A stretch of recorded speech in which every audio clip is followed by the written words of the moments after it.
নমস্কার, আমি সঙ্গীতা রায়। আমার সঙ্গে রয়েছেন ডক্টর জয়ন্ত কুমার রায়। নমস্কার। আমরা দুজনে আহ, একটা ভাওয়াইয়ার ওপর বই লিখেছি আর কি, সাংস্কৃতিক রত্নভাণ্ডার ভাওয়াইয়ার ইতিবৃত্ত। তো এই বইটাতে আমরা ভাওয়াইয়ার একদম গোড়ার থেকে শুরু করে, মানে মন্ত্র থেকে শুরু করে বর্তমান এখনকার যে ভাওয়াইয়া আর কি, এটা কিরকম ভাবে বিবর্তন হয়েছে, বিবর্তনের কারণগুলো কি, এবং বিভিন্ন রকম প্রতীক, ভাওয়ের মধ্যেও কিন্তু প্রতীক চলে এসছে, সেগুলো আমরা ওখানে আলোচনা করেছি। এবার এই আলোচনার মধ্যে কিছু কিছু বিষয় রয়েছে যেগুলো লেখা লেখা দিয়ে প্রকাশ করা যায় না। যেমন কিছু গান রয়েছে, সেটা গায়কিটা গায়কিটাতে ভাওয়াইয়া লোকসঙ্গীতের গায়কি স্বর দিয়ে কিন্তু বোঝানো যায় না, স্বরলিপি দিয়ে বোঝানো যায় না। তো সেই জন্য এরকম কিছু আরো অনেক কিছু বিষয় রয়েছে যেগুলো লেখার মাধ্যমে ফুটিয়ে তোলা সম্ভব হয়নি, যার জন্য আমাদের এই উদ্যোগ। আমাদের এখন যে আমরা ভাওয়াইয়াটা দেখি বা শুনি, আমরা এই ভাওয়াইয়া বিশেষত ভাওয়াইয়াকে যদি আমরা ভালো করে শুনি তাহলে বুঝতে পারবো যে আমাদের অঞ্চল ভেদে ভাওয়াইয়া কিন্তু এক এক রকম। আমরা যদি এই ভাওয়াইয়ার মেইন যে জায়গাটার মধ্যে যে গাওয়া হয় বা যেখানে শ্রোতা সবাই আছেন, সেগুলো হলো উত্তরবঙ্গ, নিম্ন অসম, বাংলাদেশের উত্তরাঞ্চল এবং নেপালের তরাই অংশ, এই যে দার্জিলিং এর নিম্ন অংশ, এই জায়গাটায়, অর্থাৎ একটা বিশাল জায়গা জুড়ে এই ভাওয়াইয়া কিন্তু গাওয়া হয়। আমরা ভালো করে যদি শুনে থাকি তাহলে দেখব যে এক এক জায়গার ভাওয়াইয়া কিন্তু এক এক রকম। আমরা কখনো দেখি যেটা আসামে যেটা গাওয়া হয় তার থেকে উত্তরবঙ্গের কোচবিহারে যে গাওয়া হয় সেটা কিন্তু আলাদা। এমনকি কোচবিহারের যে ভাওয়াইয়া গান, সেটাও গিয়ে জলপাইগুড়িতে গিয়ে দেখি আমরা অন্যরকম হচ্ছে, বা তরাইতে গিয়ে আলাদা হচ্ছে। একই গান, অথচ তার যে বিভিন্ন বিভিন্ন রূপ, এগুলো কিন্তু আমরা মাঝে মাঝে বিভিন্ন জায়গায় শুনে থাকি এবং অনেকেই বিভিন্ন নামও দিয়ে থাকেন। এই ভাওয়াইয়াগুলোর এক এক জায়গায় এক এক রকম নামও হয়ে গেছে। তো আমি সঙ্গীতাকে রিকোয়েস্ট করবো, সঙ্গীতা, এখানে যে অঞ্চল ভেদে যে আমরা বিভিন্ন রকম গানের যে বিভিন্ন রকম রূপ আমরা দেখতে পাই বা গায়কিগত একটা পার্থক্য দেখা যায়, সেটা যদি তুমি গানের মাধ্যমে একটু বুঝিয়ে দাও। যখন প্রকৃতির বিভিন্ন লীলা দেখে ভয় পেয়েছিল মানুষ, তখন একদিকে ভয়, বিস্মিত, কম্পিত, ভয়িত, এই তিনটে ব্যাপার আর কি। তখন মানুষ ভেবেছে কোনো একটা শক্তি তো রয়েছে, যে শক্তিটা পরিচালনা করছে, এই বিশ্বকে পরিচালনা করছে, তাহলে তাকে আমার সন্তুষ্ট করতে হবে। এই সন্তুষ্ট করার যে ভাষা, যে আবেদন, সেটাই মন্ত্র। আমাদের হিন্দুদের ক্ষেত্রে মন্ত্র, মুসলিমদের ক্ষেত্রে সেটাই হচ্ছে সুরা, ঠিক আছে, খ্রিস্টানদের ক্ষেত্রে সেটা, মোট কথা ঈশ্বরকে একটা আবেদনের ভাষা। সেই ভাষাটা যেটা ছিল, সেটার মধ্যে প্রথমে তো সুর ছিল না, তখন ছিল এক স্বর, মানে বিড়বিড় করে, মানে অনর্গল বলে যেত আর কি মন্ত্র পাঠ। আমি একটু জিজ্ঞাসা করছি, এই যে এক স্বর, এই স্বরটা, এই এক স্বর তো আগে আসেনি, এক স্বর তো প্রথমেই আসেনি।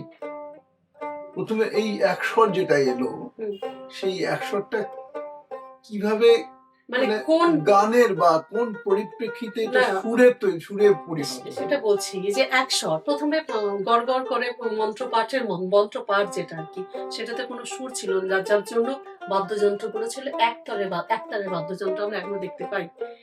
তার পরবর্তীতে কিন্তু এলো দোতারা, দুটো তার, তারপরে হচ্ছে তিনটে তার। আমি বলছি এবার এক স্বর যেটা, মোটামুটি আমরা যদি বৈদিক যুগে যাই, বৈদিক যুগে ঋক, সাম, যজু, অথর্ব, এই তো চারটে বেদের মধ্যে ঋক যুগে আমরা শুধুমাত্র ছন্দের ব্যাপারগুলো দেখি, যে ছন্দযুক্ত লেখার উল্লেখ রয়েছে।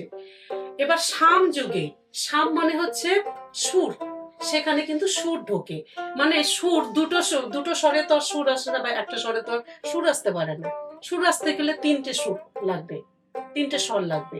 এই তিনটে স্বরের প্রয়োগ সামযোগে দেখা যায় এবং তখনই সুর আসে।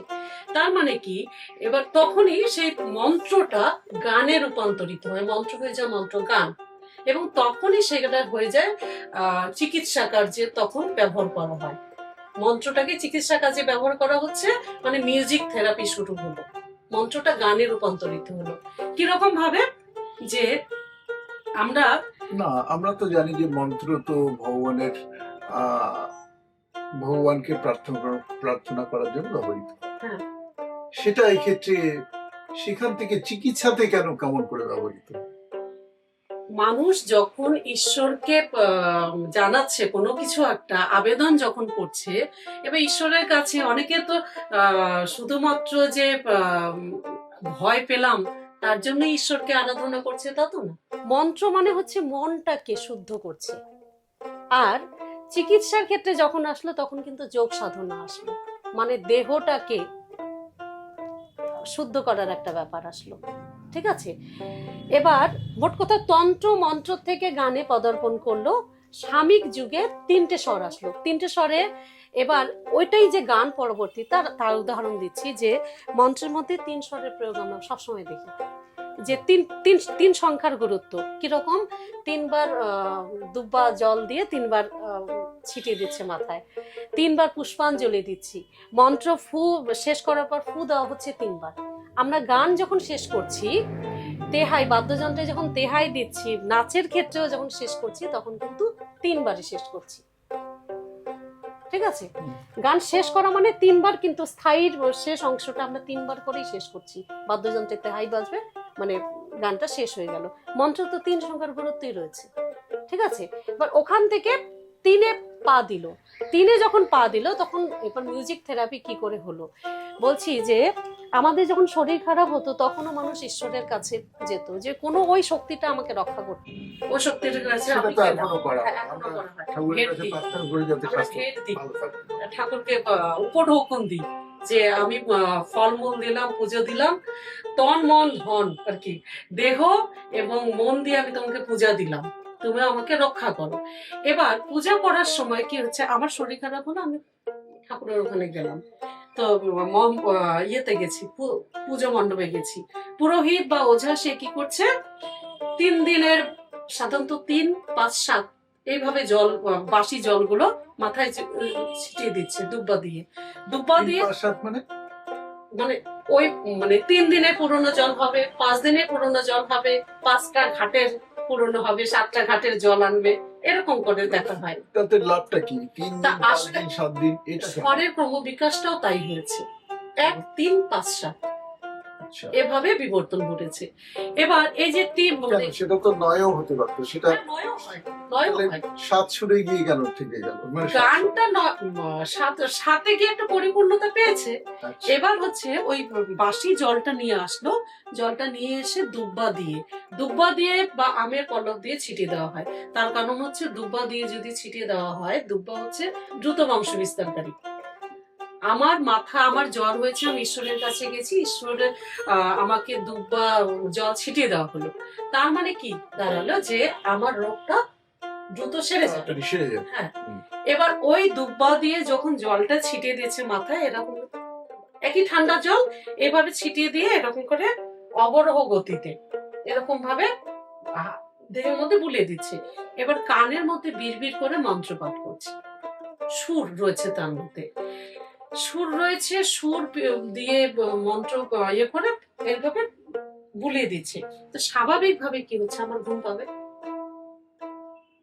ঘুম পেলে একই ঠান্ডা জল পাচ্ছি। অবশ্যই, যে সাধারণত কিছু কিছু রোগ আছে যেটাতে একটু বিশ্রাম নিলে একটু ঘুম পেলে রোগটা সেরে যায়। তো এই যে একদিকে স্পর্শ, একদিকে সুর। আমরা এই ক্ষেত্রে আমরা ডাক্তাররাও যখন খুব একটা স্ট্রেস অবস্থায় যখন থাকে, বা অনেক সময় ইনটলারেবল পেইন যখন হয়, তখন এরকম ওষুধগুলোকে ইউজ করা হয়, যেগুলো তাদেরকে ঘুম পাড়িয়ে দেবে, যাতে সে তার কষ্টের থেকে রিলিফ হয়। তো সেটা হয়। তাহলে তো সেরকমই ব্যাপারটা হ্যাঁ, তাহলে ওইভাবে শুরু হলো, ঠিক আছে। এবার ওই গানগুলো তখন একদিকে মন্ত্র গান, যখন ওঝারা ব্যবহার করলো ওগুলো, ওই গানগুলো হয়ে গেল ওঝালি গান। এই গানগুলোই যখন হাতিকে বশ করার ক্ষেত্রে ব্যবহার করা হয়ে গেল, তখন সেগুলোর নাম হয়ে গেল বিরুয়া গান। ডক্টর প্রতিমা বড়ুয়া, ওনার দিদি পার্বতী বড়ুয়া, উনি কিন্তু হাতি বশ করতেন এভাবে, যে গানগুলো যেমন না বিরুয়া নামটা যে বীর বীর করে বীর বীর করে পাঠ করে বিরুয়া, ঠিক আছে। এবার ওই বিরুয়া গান দিয়ে হাতিকে কিন্তু, দান্তাল হাতিকে মানে মত্ত হাতিকে পাগল করা হোক, মানে বশ মানে বশ করা হতো। ঘুম পাড়ানো হতো। মোট কথা আমাদের রাজবংশীদের এই যে মন্ত্র, যেটা ওঝালি গান, সেগুলো মূলত ঘুম পাড়ানি গান। আমরা বাচ্চাদের যখন ঘুম পাড়িয়ে দিই তখনও কিন্তু আমরা ওই বাচ্চার শরীরের উপর তালি দিতে দিতে একটা গান গাই, বাচ্চাগুলো তখন ঘুমিয়ে পড়ে। ওই একই পদ্ধতি, বাচ্চাটার সেক্ষেত্রে মিউজিক থেরাপি আর কি, ওই একই পদ্ধতি ব্যবহার করা হচ্ছে তোমার হাতির ক্ষেত্রে, বিরুয়া গানের ক্ষেত্রে। যেমন গানগুলো হস্তির নরণ হস্তির চরণ হস্তির পায়ে বেরি,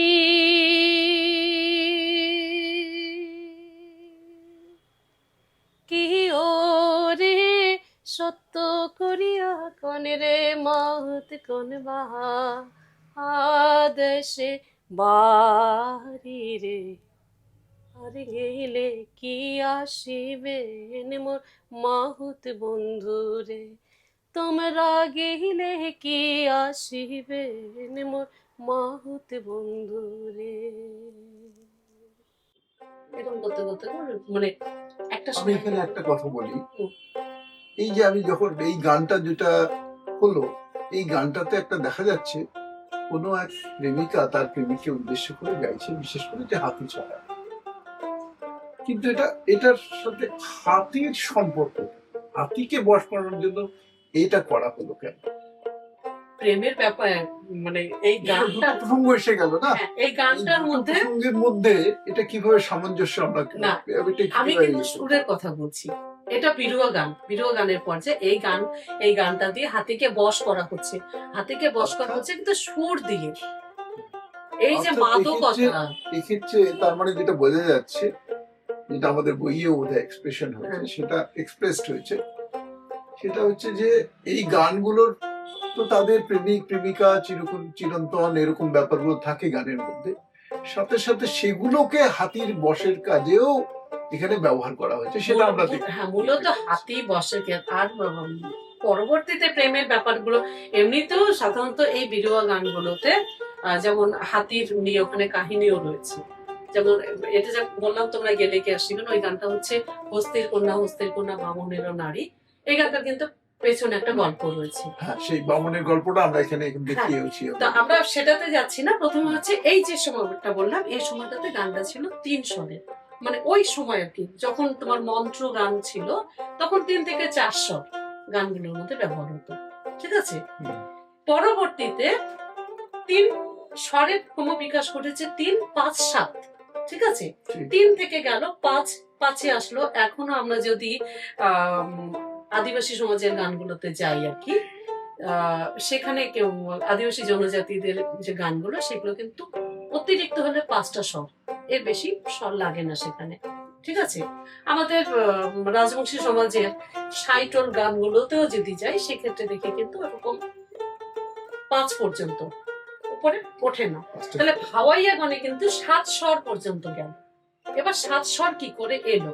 7 স্বর আসার কারণে কিন্তু একটা হচ্ছে দোতারা বিশাল ভূমিকা পালন করেছে। আচ্ছা, এক্ষেত্রে তাহলে 5 থেকে 7 স্বরে যখন গেল, সেক্ষেত্রে দোতারা ভূমিকা, বিশাল একটা ভূমিকা গ্রহণ করেছে দোতারা। তখন আমি ছিল নাকি? হ্যাঁ, দেখাচ্ছি। এই যে বাঁশের দোতারা, প্রথম দিকে দোতারা ছিল এরকম, ঠিক আছে। এখানে 3টা তার হয়েছে, 3টা হলো 2টো ছিল আর কি। এবার প্রথম দিকে দোতারা ছিল এরকম। এটা হচ্ছে বাঁশের এই যে ইয়ে বলে, বাঁশের যে কাণ্ডটা আর কি। হ্যাঁ, বাঁশের কাণ্ডটা, এই যে যেখানে গিটগুলো আছে, গিটের মধ্যবর্তী অংশটা নেওয়া হয়েছে, ঠিক আছে। এই দোতারায় আওয়াজ হচ্ছে এরকম, ঠিক আছে? তো এখানে তো আর সুর আসতে পারে না।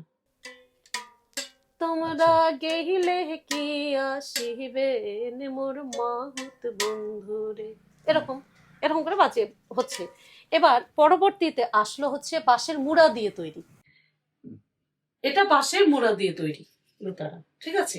তো এটা তো আওয়াজ ওরকমই, খুব একটা বেশি মানে বেশ বাইরে যায় না আর কি, ঠিক আছে? আচ্ছা। তো এখানে চামড়া এখানে রয়েছে। কটা সুর ছিল তাহলে? তখন পর্যন্ত প্রথমের দিকে দুটোই ছিল, আচ্ছা, পরে পরবর্তীতে যার জন্য সুরের কারণে দোতারার নাম কি করে হয়েছে দোতারা সেটা পরে বলছি। প্রথম দিকে দুটোই সুর ছিল, মানে তার, দুটো তার ছিল।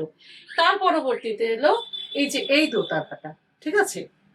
মানে কাঠের তৈরি দোতারা। এবার এই দোতারাটার গঠনটা যেটা হচ্ছে, এই দোতারার গঠনটা বিশেষ করে ভাওয়াইয়ার এই 7 স্বরে পৌঁছানোর ক্ষেত্রে একটা বিশেষ ভূমিকা পালন করেছে। এই যে যারা ভাওয়াইয়ার জনপ্রিয়তা ঘটিয়েছে হচ্ছে মাহুত মৈশাল গাড়িয়াল, এরাই তো। তো মাহুত মৈশাল গাড়িয়াল যখন গরুর গাড়িতে উঠে সে গান গাইছে, এবার গরুর গাড়িতে উঠে গান গাইছে মানে তাকে গরুর রশিটা ধরে থাকতে হচ্ছে, না হলে গরু রাস্তার অন্যদিকে যাবে, মানে গাড়িটাকে তাকে সামলাতে হচ্ছে। তার সঙ্গে সে দোতারা বাজে। যখন গাড়িয়াল আমরা বলি, গাড়িয়াল যখন গরুর গাড়ি চালায় তখন দুটো ইয়ের মধ্যে নাকের সাথে দড়ি লাগানো অবস্থায় সেটাকে যে গাড়িয়াল সে ধরে থাকে যাতে সে নিয়ন্ত্রণের মধ্যে থাকে, যেদিকে নিয়ে যেতে চাইবে সেইভাবে নিয়ে, তাই তো? হ্যাঁ, এবার ওই অবস্থায় দোতারা বাজানো কঠিন। তাহলে ওই ভারসাম্য, মানে দেহের একটা ভারসাম্য আর কি, চলার সঙ্গে সঙ্গে আমার দেহ দোতারাটা এমন সাইজের করতে হবে যাতে আমি পড়ে না যাই, মানে এরকম যাতে না হয় এরকম পড়ে গেলাম। এবার তার জন্য মাপ কি করে, যে এই যে গাড়িয়ালের যা মাপ হবে হাতের, বৈশালী হাত আর কি, মশালের যে মাপ এই এতটা পর্যন্ত সুতোটা মানে এই সুতোটা এখান থেকে এই পর্যন্ত নেওয়া হয়, ঠিক আছে? নেওয়া হলো। এবার এই মাপের কি হচ্ছে, এই মাপের কিন্তু এই যে এই মাপটা, ঠিক আছে? এবার এখান থেকে কি হচ্ছে, মানে আমার মাপ বলছি যে এটা হচ্ছে এই মাপে হলো। এবার এই বাটিটা তৈরি হচ্ছে কিন্তু ওই মাপটা দিয়েই তৈরি হচ্ছে, এই যে, ঠিক আছে? তাহলে আমি যখন সে যখন দোতারা বাজাচ্ছে মানে এইভাবে ধরছে,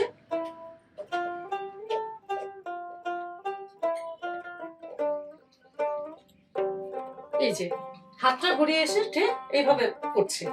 এবার মানে আমার মাপটা এতখানি থাকবে, এই মাপটা।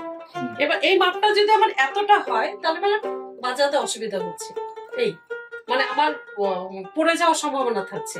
আবার যদি ছোট হয় আমি বাজাতে পারবো না, তাহলে আমার এই মাপ থাকলো। এবার এই মাপে সাধারণত বাজালে এমনিতেই নিটা চলে আসছে, কোমল নি।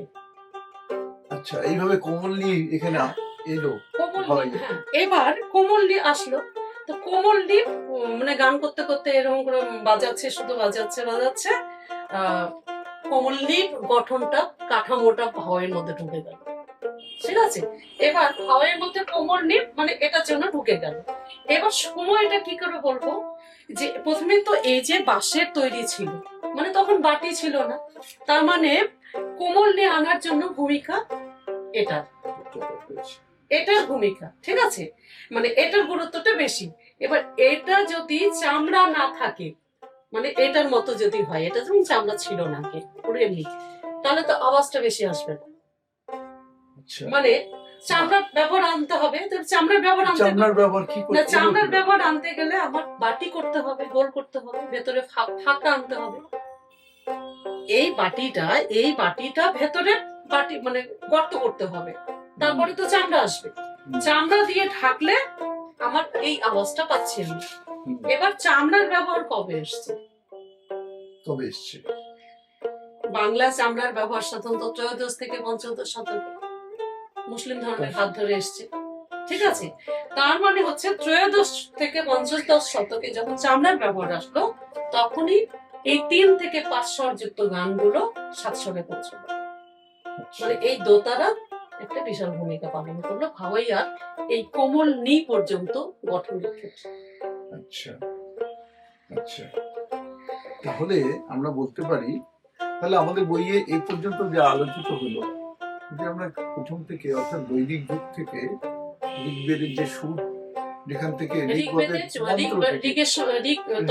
মন্ত্র থেকে, তখন ছন্দ এসছে, মন্ত্র এবং ছন্দ থেকে শুরু করে একদম দোতারার ব্যবহার পর্যন্ত, এই যে ত্রয়োদশ পঞ্চদশ শতক অব্দি যে যেভাবে বিবর্তিত হলো সেটা আমাদের গানগুলো, এবার সেগুলোই কিন্তু এবার তুমি বলতে পারো, এবার তুমি বলবে যে এই যে ছন্দযুক্ত, মানে যখন মন্ত্র ছিল, মন্ত্রটা গানে রূপান্তরিত হলো, তার চিহ্ন এখনো রয়েছে। আমরা তিনবার মন্ত্রে 3বার জল ছিটিয়ে দিচ্ছি, 3 সংখ্যার গুরুত্ব বেশি, গানেও 3বারে শেষ হচ্ছে, গান নাচ 3বারে শেষ হচ্ছে।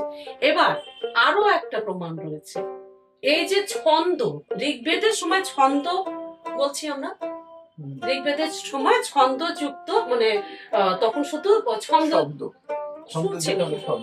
এবার আমাদের বাচ্চারা যে এখনো, সেটা এখনো রয়েছে। আমাদের বাচ্চারা যেমন ওই যে আকশো ঢাকা, মানে যখন হচ্ছে নবান্ন আর কি, ওই নবান্নের সময় ওই যে কি করে, পোকামাকড় তাড়ানোর সময় কালী পুজোর পরে পরে ভোগা দেয়, ঠিক আছে, ভোগা দেয় মানে একটা মশাল জ্বালিয়ে, পাটকাঠির মধ্যে মশাল জ্বালিয়ে ইয়েতে গিয়ে ক্ষেতের মধ্যে দিচ্ছে। এবার তখন কিন্তু ওরা বলে বিভিন্ন ছড়া মুখে আওড়ায়, যেমন মাইনুর বাউ ধুলি খোপা গেছে আউলি, খোপার তলত আয় না মাইয়া বসা যায় না, এটা বলে সগারে ধান আউল ঝাউল, আমার ধান সুদায় চাউল, মানে শুধু ছন্দযুক্ত। এবার আমার গানের মধ্যেও সেটা রয়েছে। এখনকার দিনে যে র্যাপ সং কি হচ্ছে, যে গানটা চলছে, ছন্দ বিটে চলছে, সুর রয়েছে, হ্যাঁ, ছন্দ এবং সুরে গান, পুরো গানটা চলছে, হঠাৎ করে আমরা সেখানে দেখি যে কতগুলো কথা যেন বিড়বিড় করে কথা বলছে, যেটা আমরা সবাই জানি যে এটা ওয়েস্টার্ন স্টাইল, হ্যাঁ, কিন্তু এটা কিন্তু আমাদের মধ্যেও রয়েছে। যেমন শাড়ি গানের ক্ষেত্রে যদি বলি, ভাটিয়ালি শাড়ি গানের ক্ষেত্রে যেমন রয়েছে, ভাওয়ের মধ্যে রয়েছে। শাড়ি গানের ক্ষেত্রে ওরে ভাই রে ও ভাই, আরে শুনছস নাকি, আরে ঈশান কোণে ম্যাগ ডাকে রে নাও সাইরা দে, আরে বলা বলা বলা বলা বলা, এপার গাঙ্গে বাইয়া মোরা হিঙ্গ লেতে যাই, হ্যাঁ, এপার গাঙ্গে বাইয়া মোরা হিঙ্গ লেতে যাই, হ্যাঁ, টাকা করি আনবার লাগে কত কষ্ট পায়, ওরে ভাই রে, আরে ওস্তাদ আমার আলেক শরীফ কে আছে তার শ্রেষ্ঠ, ওস্তাদ আমার আলেক শরীফ কে আছে তার শ্রেষ্ঠ, সবার মধ্যে মোঠাং আমি বলিলে নো কষ্ট, আল্লাহর কুদরতে মিয়া ও মিয়া, আল্লাহর কুদরতে মিয়া ঝরে পড়ে হিম, গুনগুন গুন গুড়ে গেলে গান, লাবাডাং সাবাডাং শাকপাক সাবাডাং হুক্কায় চুমচুম নয় ছয়টান কাঁচাগলার বুট নাবরালি কয় সাবাগুলিবা, নাবরালি চুমচুম হুক্কায় চুমচুম, আইসাং বাইসাং করে বুঝি গেলি খাইয়া লয়, আইসাং বাইসাং করে বুঝি গেলি খাইয়া লয়, এমন মাজা ভাঙা বুড়ির পিঠে কে মারিল কি, ওরে ভাই রে। ভাটিয়ালি শাড়ি গান, নৌকা বাইচের মধ্যে এই যে মাঝখানে সুর ছন্দ চলছে, সেখানে হঠাৎ করে কথা বলছে, একই রকম আমাদের ভাওয়ের মধ্যে রয়েছে। ভাওয়ের মধ্যে যেমন একটা গান আছে, খুব হাসির গান, যে বউটা বলছে যে তুমি আমাকে মারলে তো, আমার বাপের বাড়ি তুমি যাবে, তুমি মজাটা তুমি দেখবে, আহারে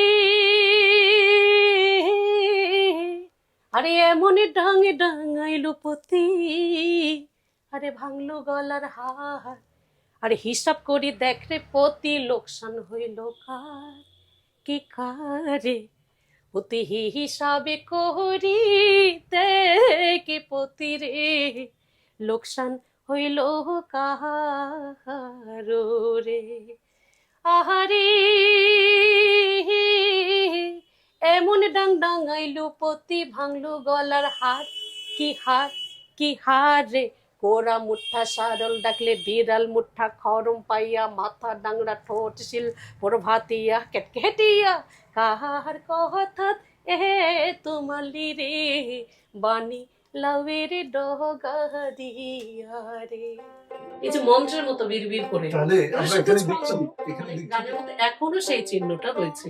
তাহলে আমরা দেখছি যে শাড়ি গান প্রাণের যে কথা মাঝে মাঝে ঢুকে যাওয়া, যেটা এখনকার র্যাপ গানের মধ্যেও দেখা যায়, তার সাথে ভাওয়াইয়া গানেও একটা সিমিলারিটি আছে। হ্যাঁ তার মানে অবশ্যই, ভাওয়াইয়া গানের কত প্রাচীন ভাওয়াইয়া গান, যে ভাওয়াইয়া এবং গান এই যে প্রাচীন মন্ত্র থেকে যে আরম্ভ করে- এসছে, হ্যাঁ, মন্ত্র থেকে যে বিবর্তিত, মানে ঋগ যুগ থেকে আর কি, যখন ছন্দ ছিল। মোট কথা যে এই যে ছন্দযুক্ত এবং বাচ্চারা যে খেলতে খেলতে যেগুলো, ওগুলোই যে আমাদের গানের আদি রূপ, তার প্রমাণ কিন্তু এটা, মানে ছন্দযুক্ত কথা আচ্ছা। এখনো সেই চিহ্নটা এটার মধ্যে রয়েছে। এবার পরবর্তীতে বলছি যে এই যে 7 স্বরে পৌঁছলো না, ঠিক আছে, এবার 7 স্বরে পৌঁছতে এখানে এসে কিন্তু একটা মজার জিনিস হয়েছে। এখান থেকে পরবর্তীতে কিন্তু ক্ষীরণ ব্যাপার, মানে বিভিন্ন তাল, খিরলটা কি? বিভিন্ন তাল গানের মধ্যে ঢুকে গেল, ঠিক আছে। প্রথমে ছিল যেমন ভাওয়াইয়া, প্রথমে ছিল মানে ভাওয়াইয়ের সঙ্গে দোতারা ওতপ্রোত ভাবে যুক্ত, ঠিক আছে। দোতারা, এবার তুমি বলতে পারো যে দোতারা তো 4টে তাল, নাম কেন দোতারা হল? আসলে আমাদের ভাওয়াইয়ের মধ্যে না একটা মানে আধ্যাত্মিক বিষয় রয়েছে, মানে মানে ভাওয়াইয়ার যারা সৃষ্টিকর্তা তারা কতটা দার্শনিক সেটার চিন্তা ভাবনা। যে দোতারা মূলত হচ্ছে আমাদের জীবনের, মানে দোতারা বাদ্যযন্ত্র, মানে নারদ যেমন বলেছিল যে তারযুক্ত মানুষের দেহটা হচ্ছে প্রথম তারযুক্ত বাদ্যযন্ত্র। আমাদের লোক কবিরাও, উত্তরবঙ্গের রাজবংশী কবিরাও কিন্তু তাই ভাবে, রাজবংশী মানুষেরাও তাই ভাবে যে মানুষের দেহটা হচ্ছে প্রথম বাদ্যযন্ত্র, ঠিক আছে। এবার মানুষের দেহ প্রথম বাদ্যযন্ত্র, এই যে প্রথম বাদ্যযন্ত্র হওয়ার জন্য কি হচ্ছে,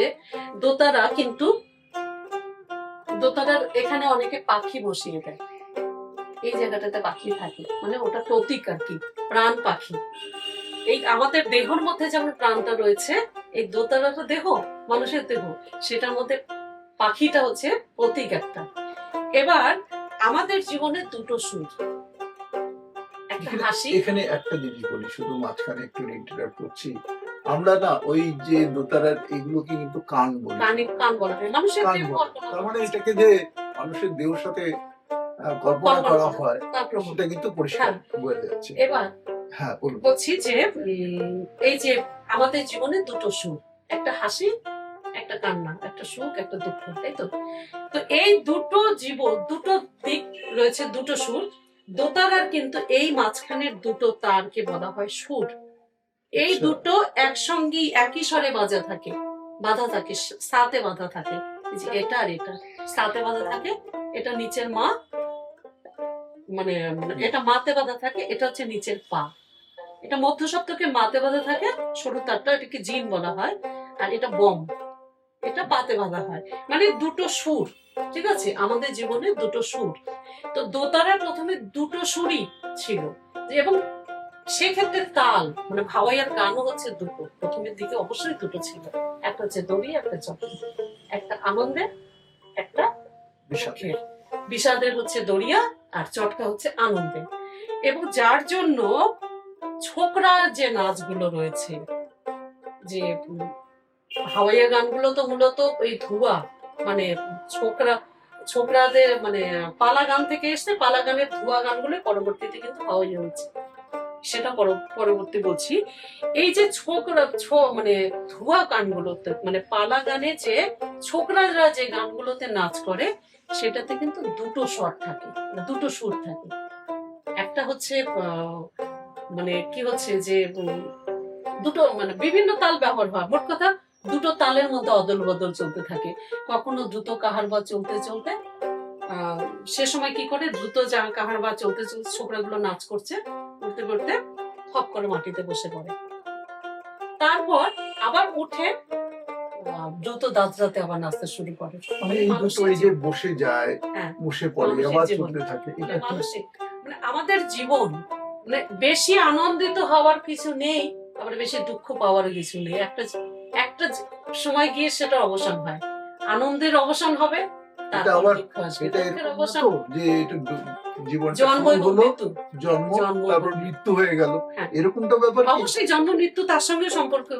জন্ম মৃত্যু যেমন সুখ দুঃখ যেরকম সেরকমই আনন্দ বিষাদের হ্যাঁ। কথা এখানে বলা। মানে বোঝা দোতারা যাচ্ছে। দুটোটা, এবং ওই জন্যই দোতারা হচ্ছে প্রথম দিকে দুটো সুর, দুটো মানুষের জীবনের দুটো সুর, যে ভাব মানে দুটো সুর যার মাধ্যমে প্রকাশ পেত, তার মানে আমরা বলতে ওই যে পারি, দোতারা। তার মানে আমরা বলতে পারি হ্যাঁ। যখন মানুষ আনন্দে গিয়ে উঠছিল তখন আনন্দের সুরটা বাজাতো, হুম। যখন দুঃখের অবস্থা আসতো তখন দুঃখের অবশ্যই সুরটা বাজানো হতো। তাই হয় মানুষের জীবনেও তাই হয়।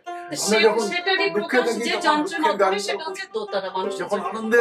আনন্দের উদ্ভব হয় তখন আমরা আনন্দের গানগুলি গাই। হ্যাঁ। খুব স্বাভাবিক এটা।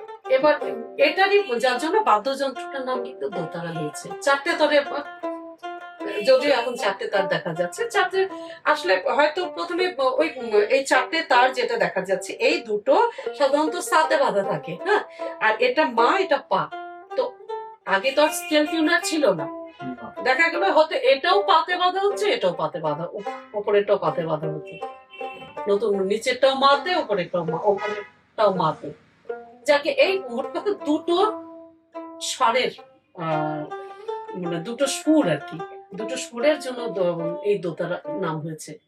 এবার এই যে ছোকরার কথা বললাম, যে ছোকরারা কি করছে, প্রথমে একটা ছন্দে নাচ করছে, তারপর সে থপ করে বসে পড়লো, তারপর উঠে দাঁড়িয়ে আবার অন্য ছন্দে নাচ করছে, মানে দুটো ভাব, দুটো সুরের প্রকাশ ঘটানো ছোকরা, ঠিক আছে।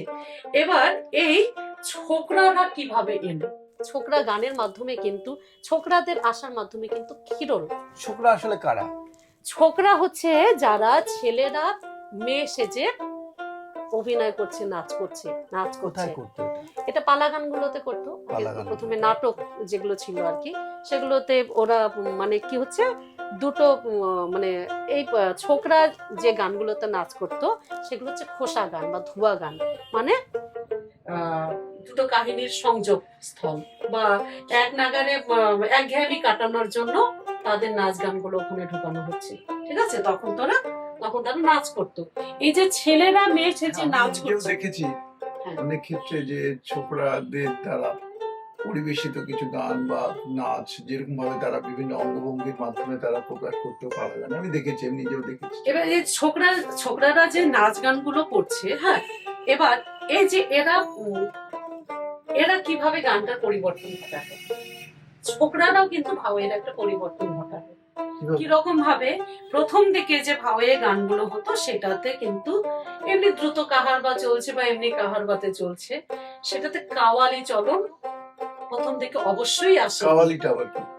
সেই চলনটা অবশ্যই আসেনি, সেটা আসার জন্য ছোকরাদের একটা বিশেষ ভূমিকা রয়েছে। কিরকম, প্রথম দিকে এই যে যাত্রা গানে, বিশেষ করে অষ্টাদশ শতকের আগে পর্যন্ত, অষ্টাদশ শতকের আগের থেকে কারা ছিল, ছোকরারাই নাচ গান করতো যাত্রা গানে। এবার পরবর্তীতে কি আসলো, যে যখন অষ্টাদশ শতকের শেষের দিকে, ঊনবিংশ শতকের শুরুতে আর কি, হ্যাঁ, তখন বাবু সম্প্রদায়ের যে সময়টা উদ্ভব, বাবু সম্প্রদায় তারা কি করেছিল, তারা বেনারস থেকে বাইজিরা নিয়ে এসে তাদের নাচ গান তারা দেখতো, মানে উপভোগ করতো। এবার একটা সময় কি হতো, তাদের নেশা হয়ে গেছে গান শোনা, কিন্তু তবিল এদিকে ফাঁকা, মানে বাইজিদের খরচ চালানো তাদের ক্ষমতা নেই, কিন্তু নেশা তো হয়ে গেছে। তখন তারা কি করতো, বেনারস থেকে আনতে পারছে না, তখন তারা গ্রামাঞ্চলে মেয়েদেরকে নিয়ে আসতো। এবার গ্রামাঞ্চলে মেয়েদেরকে যখন নিয়ে আসতো, দুটো কিন্তু মিশ্রণ একসঙ্গে ঘটলো, মানে কিছু বাজিও তো থেকেই গেছে, কি বলে বেনারস ওই ক্লাসিক্যাল জানা ওই শিল্পীরা কিছু থেকে গেছে, আবার নতুন গ্রামাঞ্চলে লোকসঙ্গীত যারা গায় তারা এখানে ঢুকলো, দুটোর একটা মিশ্রণ ঘটলো। মিশ্রণ ঘটে ভাটিয়ালিতে যেমন গান আসলো, ওখানে বিভিন্ন ধরনের মেয়ে আসতো, ঝুমুর যারা গায় তারাও যেমন আসতো, যারা ভাটিয়ালি গায় তারাও এসছিল, আমাদের রাজবংশী শিল্পীরাও এসছিল। এবার ভাটিয়ালিতে কিরকম প্রভাব পড়লো, ভাটিয়ালি গানগুলো হয়ে গেল, ও রে সম্পানো বালা তুই আমারে করলি দিবানা, তুই আমারে করলি দিওয়ানা রে সম্পানওয়ালা, তুই আমারে করলি দিওয়ানা। সম্পানওয়ালার বাবরে চুল, কায়রা নিল জাতি কুল। এই যে কাওয়ালি চলনটা ঠিক এরকম ভাবে যাবে। সম্পানওয়ালার বাবরে চুল, কায়রা নিল জাতি কুল। তুই বিহীনে মোর, তুই বিহীনে মোর প্রাণ তো বাঁচে না রে সম্পানওয়ালা, তুই আমারে করলি দিওয়ানা। ভাওয়ে কি আসলো? ভাওয়াতে তোমরা জানিয়াও জানিলেন না, তোমরা শুনিয়াও শুনিলেন না, আরে জ্বলিয়া গেলেন মনের আগুন নিভিয়া গেলেন না, আরে জ্বলিয়া গেলেন মনের আগুন নিভিয়া গেলেন না। বন্ধু নয়নের কাজল, তিলেক দণ্ড না দেখিলে মনে হয় রে পাগল। বন্ধু আর জ্বালাইবে না, বন্ধু মোর মনে যে মানে না, আরে জ্বলে গেলেন মনের আগুন নিভিয়া গেলেন না। এরকম ভাওয়াতে আসলো। ওভাবে দেখালেন, হ্যাঁ। দেখালে এখানেও তাই। ভাবে এখানে এই এখানেও- তাদের সাথে কিভাবে হচ্ছে? বন্ধু নয়নের কাজল, তিলেক দণ্ড না দেখিলে, মানে অফে চলছে, হুম। ঠিক আছে। একই রকম ভাবে ওই যে ক্লাসিক্যালের প্রভাব আসলো ঝুমুরের মধ্যে। ঝুমুরে কিরকম? যাকর ঘুগি তাকর মাছ, মিছাই কর সাত পাঁচ, রিভয় রিচ ফুর্তি কর মনের সুখে, মনরে বেহুসলে ঘিরে নিবেন কি দুঃখে।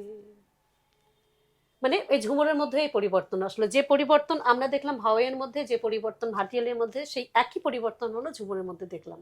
ঠিক আছে, মানে বিভিন্ন অঞ্চলের মেয়েগুলোকে ওখানে নিয়ে আসলো। এবার এই যে যখন মানে তাদের নাচঘরের মধ্যে এই গ্রামাঞ্চলের মেয়েগুলোকে যখন নিয়ে আসলো, এই মেয়েগুলো একটা সময় তাদের বাবুদের কিন্তু মানে এই মেয়েগুলো বেশি দিন ওখানে স্থায়ীভাবে থাকতে পারলো না, কারণ বাবুদের তো তখন নতুন আরো মেয়ে চাই। তাহলে এই মেয়েগুলো যাবে কোথায়? এই মেয়েগুলো তো সমাজ গ্রহণ করবে না, নিজের বাড়িতে আর নিজের জায়গায় ফিরে যেতে পারছে না। তখন তারা কি করলো? তখন কিন্তু তারা এই লোকপালা গানগুলোতে, লোকযাত্রা গানগুলোতে ওরা ঢুকে গেল। এবার এই যাত্রা গানগুলোতে আগে তা কারা নাচ করতো? ছোকরারা করতো। এবার যাত্রা দলের যে মালিক, সে দেখলো যে আমার মেয়ের অভিনয়ের জন্য আমি মেয়েকে পাচ্ছি, নারী চরিত্রে অভিনয়ের জন্য আমি একজন নারীকে পাচ্ছি, তাহলে ওই ছেলেটাকে সে নেবে? ছেলেটাকে আমার মেয়ে সাজাবে? তাহলে তো যুগের সঙ্গে তাল মিলিয়ে চলতে পারবে না, ঠিক। তাই তো? তখন এই মেয়েগুলো ঢুকে যাচ্ছে। এবার কি করলো? ওরা কিন্তু ওই যাত্রা দলের ছোকরাগুলোকে বাদ দিতে শুরু করলো। এবার কি বলছি যে এই যে মেয়েগুলো নাচঘরের থেকে এসে যাত্রা দলে ঢুকলো, এবার যাত্রা দলে ছিল ছোকরারা। এই ছোকরারা কি করলো? এদের থেকে কিন্তু এই চলনটা পেয়ে গেল। ঠিক আছে, এই যে এইভাবে তালি দেওয়া, কোমরে ঘাগরা পরে হাওয়াই গানের মানে আচ্ছা। হিরোল গানগুলোতে বিশেষ করে যে কোমরের ঠমকে ঠমকে চলনের একটা নাচ, ঠেকুরে ঠেকুরে নাচে, হ্যাঁ, এই বিষয়গুলো কিন্তু এই ক্লাসিক্যাল থেকে, মানে ক্লাসিক্যাল ওই যে বেনারসের ঘরানা থেকে আমাদের রাজবংশী বা লোক শিল্পীরা যারা নাচ করে এলো, তাদের মাধ্যমে ওখান থেকে গেল ছোকরা। তো যথারীতি যাত্রা দলের যার মালিক, যে সে যদি নারী চরিত্রের জন্য নারীকে পায়, তাহলে ওই ছোকরাকে রাখবে? নিশ্চয়ই রাখবে না। তো এই যে রাখবে, এবার ওই ছোকরারা কোথায় যাবে? ততদিনে তো তারা অর্ধেক মেয়ে হয়ে গেছে। ওরাও কিন্তু সমাজ ওদের নিচ্ছে, মানে সমাজের সঙ্গে ওরা চলতে পারছে না, যার জন্য তখন কিন্তু ওরা বৃহন্নলা সমাজে চলে গেল। বৃহন্নলা সমাজে হাতে তালি যেটা, এটা কিন্তু এভাবেই এসছে। আচ্ছা, ঠিক আছে। ঠিক। এবার এই যে ছোকরা, এই ছোকরার মধ্যেও কিন্তু ছোকরা নারী পুরুষের মিলন, মানে মিলিত রূপ একটা। এটা তো আমরা ওখানে আলোচনা করেছি যে এটারও একটা আধ্যাত্মিক ব্যাখ্যা রয়েছে। তন্ত্র সাধনার বিষয়বস্তু ওখানে কিভাবে তার মধ্যে তন্ত্র ঢুকে গেছে, সেটা তো ওখানে আরেক বইয়ের মধ্যে আমাদের আলোচনা হয়েছে। এবার যাব হচ্ছে যে এই গান মন্ত্র থেকে তোমার 7 স্বরে পৌঁছলো, তার মাঝখানে ছন্দযুক্ত হলো, মন্ত্র মানে ছন্দযুক্ত গান হলো। তার যে মন্ত্র প্রথমে বিড়বিড় করে, তাতে হয়তো ছন্দ ছিল না ঋগ যুগের আগে, ঋগ যুগে এসে ছন্দযুক্ত হলো, মানে সেটা আমাদের গানের মধ্যে আমরা পেলাম। তারপর পরবর্তীতে 3 স্বরে আসলো ওঝালি গানে, 3 স্বরে, ওঝালি গানগুলো 3 স্বরের। মন্ত্রের তারও মানে ওই মন্ত্রই যে বিবর্তিত হয়েছে তিন সংখ্যার গুরুত্ব ওখানে আলোচনা করলাম আমরা। এবার সরাসরি 7 স্বরে আসার 7 স্বরে এসেছিল কি, এই তো প্রশ্ন তোমার। যে না, আমি বললাম যে এই যে আমরা 1 সুর থেকে 3 সুর, 3 সুর থেকে তারপর 7 সুর এলো, 7 স্বর, 7 স্বর এলো, এই যে এর মধ্যবর্তী পর্যায়ে কি, মানে মাঝখানে কি হলো? ছন্দের আগে কি আসলো, ছন্দের পরে আর কি, ছন্দের পরে সেটা আসলে এই যে মানে মন্ত্র মানে কি, প্রথমে বললাম মন্ত্র মানে আহ্বান করা, কাউকে বন্দনা করা।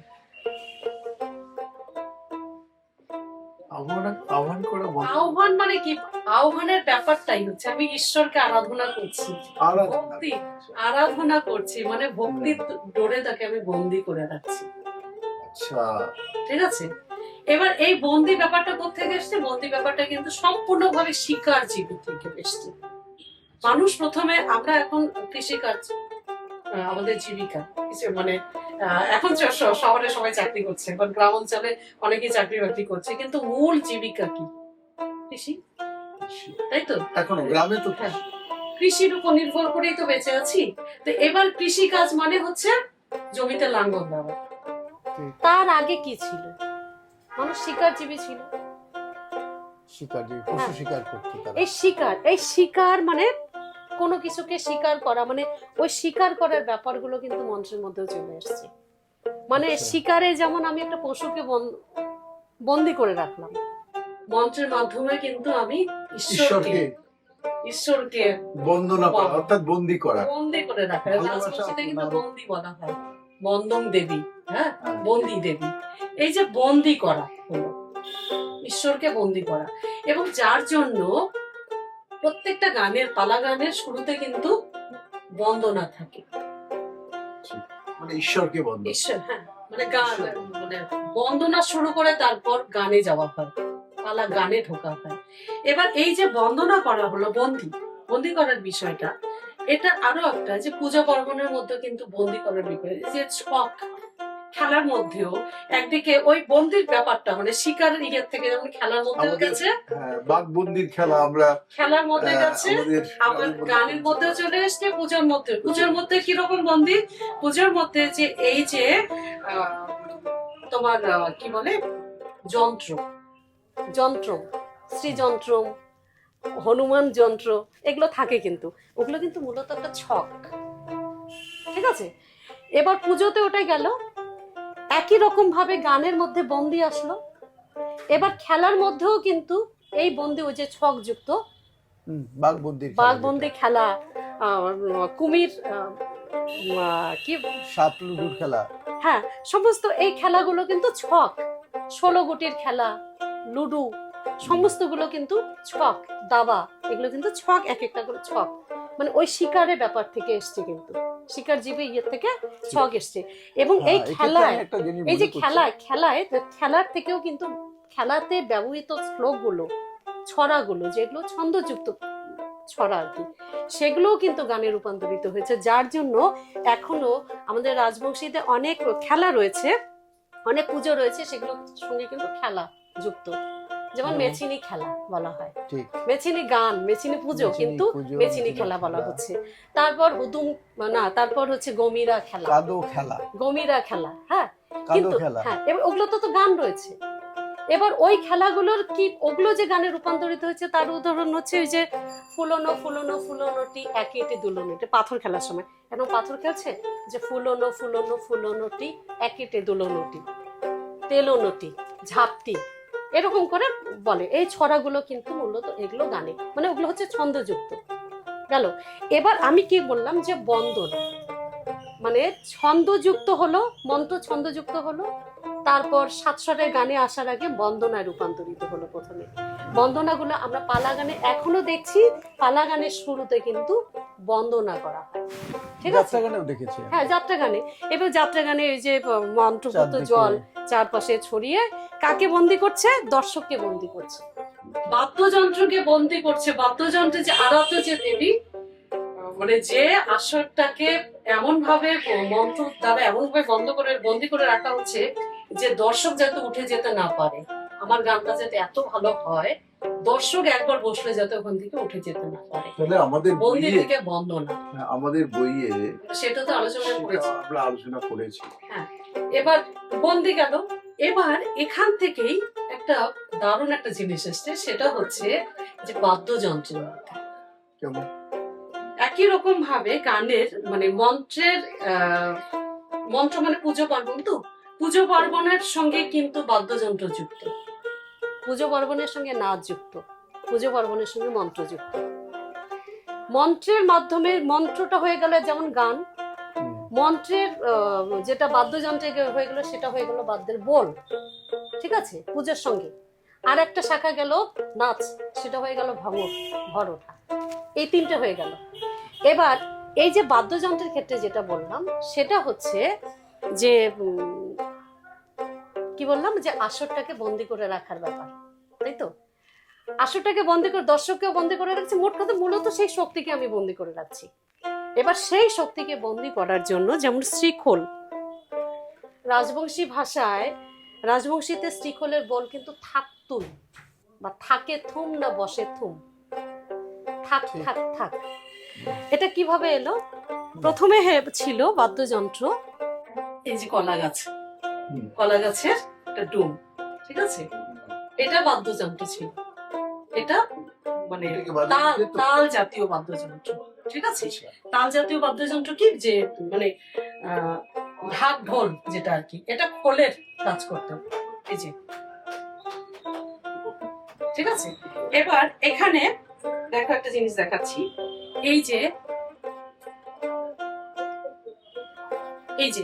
এই ব্যাপারটা ঠোঁটটা, এটা কিন্তু খোলের গা হয়ে গেছে পরবর্তী, আচ্ছা, ঠিক আছে। এটা হচ্ছে হয়ে গেছে খোলের গা, যে কালো অংশটা সেটা যেমন এটা হচ্ছে খোলের গা হয়ে গেল।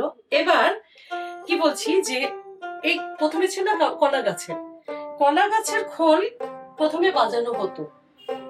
তার প্রমাণ কি, এখনো কেলা গাছের খোল রয়েছে।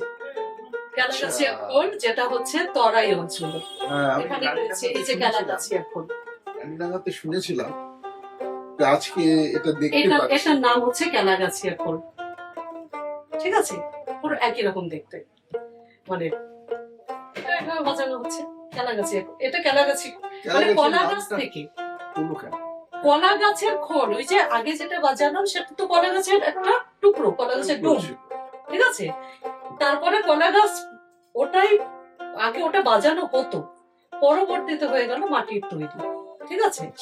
তো নামটা ওটাই থেকে গেল, কেলাগাছিয়া খোল হয়ে গেল। এবার এই যে কেলাগাছিয়া খোল, এটার কি বললাম, যে বাদ্যযন্ত্রকে বন্দি করে রাখার একটা বিষয়। এখানকার বোল কি থাকে, থাকতুন মানে থাকতুন মানে তুই থাক। কাকে থাকতে বলছে? সে আরাধ্য শক্তিকে, যে শক্তিটা দর্শককে বন্দি করে রাখতে পারে। আমি যে বাজাচ্ছি, আচ্ছা, আমি এটা পরিচালনা তো একজন করছে, সেই শক্তি, সেটাকে বশ করে রাখা, বন্দি করে রাখা, ওটাই বল থাকতুন, ঠিক আছে। এবার তারপরে হয়ে গেল থাকে থুম না বসে থুম, থাক থাক থাক। কেন? তার কারণটা হচ্ছে এটা কিন্তু মাটির তৈরি। এবার এই মাটির তৈরি বাদ্যযন্ত্রটা এখনকার যারা বাদ্যযন্ত্র শিল্পী তারা এসি গাড়িতে যায়, তখনকার দিনে কিসে যেত? তখন যেত গাড়িয়াল, মানে গরুর গাড়ি, ভ্যান, সাইকেল। তা এই মাটির তৈরি যন্ত্রটা তো এইভাবে জোরে রাখতে পারবে না, ভেঙে যাবে। যার জন্য বলো থাকে থুম না বসে থুম, মানে তোমাকে শুয়ে রাখবো না বসিয়ে রাখবো, তুই থাক। থাকে থুম না বসে থুম, থাক থাক থাক, এটা হয়ে গেল বল, ঠিক আছে। এবার এই যে এত সমস্যা, এই বাদ্যযন্ত্রে এত সমস্যা, এটা মানে বিশেষ করে এগুলো তো সেখানে পূজা নিয়ে পার্বণে, যাওয়া, হ্যাঁ পূজা পার্বণে তো ব্যবহার হতে বেশি করে, পূজা পার্বণে আসর, আর মাটি তো হ্যাঁ। জিনিস বলে যখন তখন আসর, আসরকে আমাদের আসামে কিন্তু বলা হয় আখর, আচ্ছা স্পট ওরা খা উচ্চারণ করে, মানে আবার কীর্তনে রয়েছে আখর। হুম। কীর্তনের আখর পর্যায়ে দ্রুত সবাই দাঁড়িয়ে ওঠে, দাঁড়িয়ে দাঁড়িয়ে কীর্তন করতে থাকে, মানে তখন মাতন মানে কে মানে ঠিক থাকে না আর কি, সব মেতে যায়, মেতে সব দাঁড়িয়ে বাজাচ্ছে। এবার এই বাদ্যযন্ত্রটা তো ভেঙে যাবে, আবার নিয়ে যাওয়ারও সমস্যা, যার জন্য ওখানে মানে এটা মানে এই এটার মধ্যে এটাও বিবর্তন হলো, ঠিক আছে, এটাও বিবর্তিত হলো যখন খাড়া তাল যে সমস্ত জায়গায় দ্রুত বাজাতে হচ্ছে, বিশেষ করে ছোকরারা যখন বাজাচ্ছে, ছোকরারা যখন নাচ করছে, ওই যে নাচের সময় দর্শক তো মেতে ওঠে সব, ওরা যখন ঘাগরা পরে ঠমকে ঠমকে করে নাচছে, আর ওদের যে কাম উত্তেজক যে অঙ্গভঙ্গিতে নাচ করে, দর্শক স্থির থাকতে পারে না, সব দাঁড়িয়ে যায়, দাঁড়িয়ে সব নাচানাচি করছে, সেই সমস্ত এই বাদ্যযন্ত্র ভেঙে যাবে, নিয়ে যাওয়ারও সমস্যা, যার জন্য বাদ্যযন্ত্র কিন্তু হলো আখড়াই। আচ্ছা এটা এলো হ্যাঁ, এই যে আখড়াই ছিল। কাঠের তৈরি হয়ে গেল আখড়াই, একই, ঠিক আছে। এখনকার যে খোল না এবার সেটা তো- বলছি, সেটা তো এখনকার খোলের যে কাঠের গাপ, এবার গাপ এটা তো কাঠের, বডিটা এখন কাঠের হয় বেশি কি, এখন ঢাক ঢোল যেগুলো হচ্ছে সব কাঠের, কাঠের। কাঠের হচ্ছে, মানে খোলের ব্যবহারটাও তুলনামূলকভাবে কমে গেল, অসুবিধা থাকে, তবে যেখানে দরকার সেখানে তো করছে শ্রীকোল ব্যবহার হচ্ছে। এবার এই যে কাঠের তৈরি মানে এই আখড়াই, এবার আখড়াই সাধারণত ওই আসরে যখন খাড়া হয়ে যখন বাজাচ্ছে যেগুলো, সেই বাদ্যযন্ত্রগুলোই হচ্ছে, যেমন ওই তালটাকে বলা হয় খাড়া তালিয়া, আচ্ছা খাড়া তাল, খাড়া তাল, হ্যাঁ। এবার বাদ্যযন্ত্র ওখানে কিন্তু আসামে কিন্তু ওই যেটাকে আমরা করতাল বলি, ওরা কিন্তু খড়তাল বলে, আচ্ছা মানে খাড়া আচ্ছা দ্রুত গতিতে যেটা বাজছে, হ্যাঁ। ঠিক আছে। এবার তুমি বলতে পারো যে হ্যাঁ, এবার এই যে এই প্রসঙ্গেই আসছে যে কলা গাছের ডুব ব্যবহার করা হচ্ছে, এই প্রসঙ্গেই যে ব্যাপারটা আসছে, যখন দোতারা, এই যে বাঁশের তৈরি দোতারা ছিল, তারপর দোতারায় চামড়ার ব্যবহার আসলো, ঠিক আছে, চামড়াযুক্ত দোতারা হলো, চামড়াযুক্ত দোতারা মানে হচ্ছে দর্শক ওই একটা নতুন জিনিস পেল, নতুন জিনিস পেল, নতুন স্বাদ পেল গানের মধ্যে, মানুষ কিন্তু পাগল হয়ে গেল দোতারা, যার জন্য ভাওয়াইয়া গানের কিন্তু সে সময় নাম ছিল দোতারা ডাঙ্গা গান, কাতারে কাতারে মানুষ দোতারা ডাঙ্গা গান শোনার জন্য ছুটে যেত। এবার এই দোতারা ডাঙ্গা গান যদি এত জনপ্রিয় হয়, তাহলে অন্যান্য গানগুলো তো মার যাবে, ধর্মেরও একটা ব্যাপার আছে, যার জন্য কিন্তু আমার মনে হয় আর কি যে যার জন্যই বোধহয় ওই প্রবাদটা সৃষ্টি হয়েছে যে ব্যানা বাজায় তেনা বেন্দা, বাঁশি বাজায় চোর, সারিন্দা বাজায় 7 সদাগর, দোতারা হারামখোর, মানে ওটা কিন্তু একটা মানে দাবিয়ে রাখার। এবং এমনও কথা শোনা যায় যে কোচবিহারের রাজবাড়ির সামনে দিয়ে দোতারা বাজিয়ে যাওয়া নিষিদ্ধ ছিল, তাজিয়াল পর্যন্ত হতো। মূলত হচ্ছে কি ওই যে চামড়ার ব্যবহারটা, এবার যার জন্য ওই দোতারা কিন্তু চামড়াযুক্ত, এই চামড়াযুক্ত দোতারা কিন্তু কোনো ওটা চামড়াযুক্ত দোতারা কিন্তু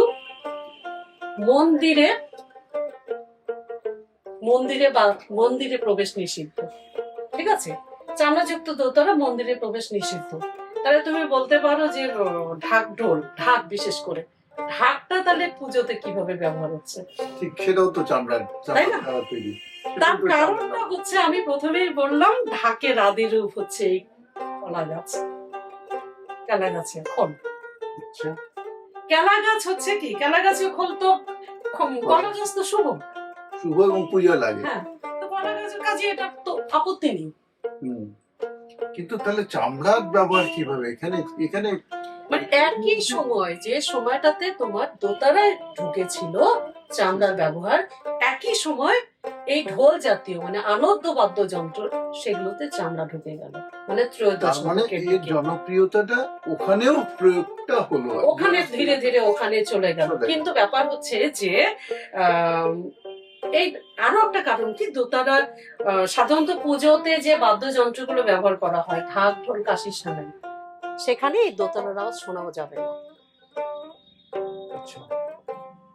মানে হুম। যখন চামড়ার ব্যবহারও পুজো মণ্ডপে ঢুকলো, তখন আর সেখানেও দোতারা- দোতারা অচ্ছুতই থেকে গেল। তার কারণটা ওটাও একটা কারণ যে এটার আওয়াজটা শোনা যাবে না, ওখানে অতগুলোর আওয়াজে এটার আওয়াজ শোনা যাবে না। যার জন্যই আমাদের যে গানটা, একটা গান আছে, ভালো কইরা বাজাও গো দোতারা কমলা সুন্দরী নাচে। আসলে ও গানটা কিন্তু সেটা নয়, আমাদের রাজবংশীদের সে গানটা হচ্ছে ভাল করিয়া বাজাও রে ঢাকুয়ার কমলা সুন্দরী নাচে, মেনকা সুন্দরী নাচে। মেনকা সুন্দরীর নাচন দেখিয়া ঢাকুয়া রান্ধুনি ফলে রান্ধুনি রান্ধন ফলে ঢাকুয়ার বাজনা ফলে। হচ্ছে মূলত বিয়েতে দুই পক্ষ, বরপক্ষ কনে পক্ষ, কনে পক্ষে বরযাত্রীগুলো নাচানাচি করছে। এবার বর পক্ষের ঢাকুয়ার এসে বলছে তুই নাচতেই পারছিস না, তোর নাচটা হচ্ছে বোয়াল মাছের মতো। বলছে আরে বোহেল মাছে খেল কহরে ঠেকুরে ঠেকুরে হে নাচে, এটা ঠাকুর বললো। তখন বৈরাতি মানে যে নাচ করছে সে রেগে গিয়ে বলছে ঠাকুর তুমি বাজাতে পারছো না। তখন সে বলছে আরে আরে নাচিতে হে মেনো কাহা সুন্দরী হালিয়া হালিয়া পরে রে ভার করিয়া বাজাও রে ঢাকুয়ার মেনো কাহা সুন্দরী নাচে। শুধু ওটাই না, বলছে আরে মেনো কাহা সুন্দরী নাচনে দেখিয়া রান্ধুনি রান্ধনে ভোলে রে। বলছে যেখানে মেনকা সুন্দরী এত সুন্দর নাচ করছে যে রাঁধুনি রান্না ভুলে যাচ্ছে, আর তুমি বলছে নাচ করতে পারছি না, তুমি বাজাতে পারছো না। বাজাতে পারছো না।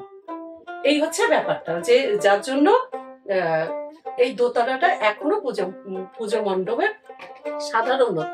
আসলে এই গানটা ওটাই ছিল প্রথমে, কমলা সুন্দরী নাচে ওটাকে ভাওয়াইয়া বলে চালিয়ে দেওয়া হচ্ছে, ভাল করে বাজারে দোতারা গানটা, কিন্তু সেটা ছিল প্রথমে এখন ঠাকুর ওটাকে ওটাই ছিল। modified হয়ে গেছে। হ্যাঁ, এবার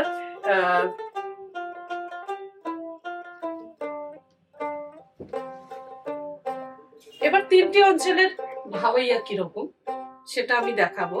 তার আছে না, হচ্ছে ভয়ে যে ভয়ে কি তিনটে আচ্ছা। অঞ্চলের মধ্যেই সীমাবদ্ধ ছিল? না না না, মূলত ভাওয়াইয়া এই তিনটি অঞ্চল মানে হচ্ছে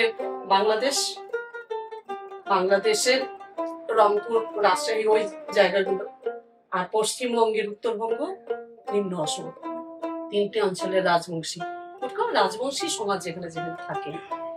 এবার রাজবংশী মানুষগুলো যেখানে যেখানে থাকে, এবার তিনটি অঞ্চলের গানগুলো সম্পূর্ণ তিন রকম। এরকম নাকি তিন রকম? তিন রকম, সে ভৌগোলিক অবস্থানের জন্য তিন রকম হচ্ছে, তো পরে দেখাচ্ছি।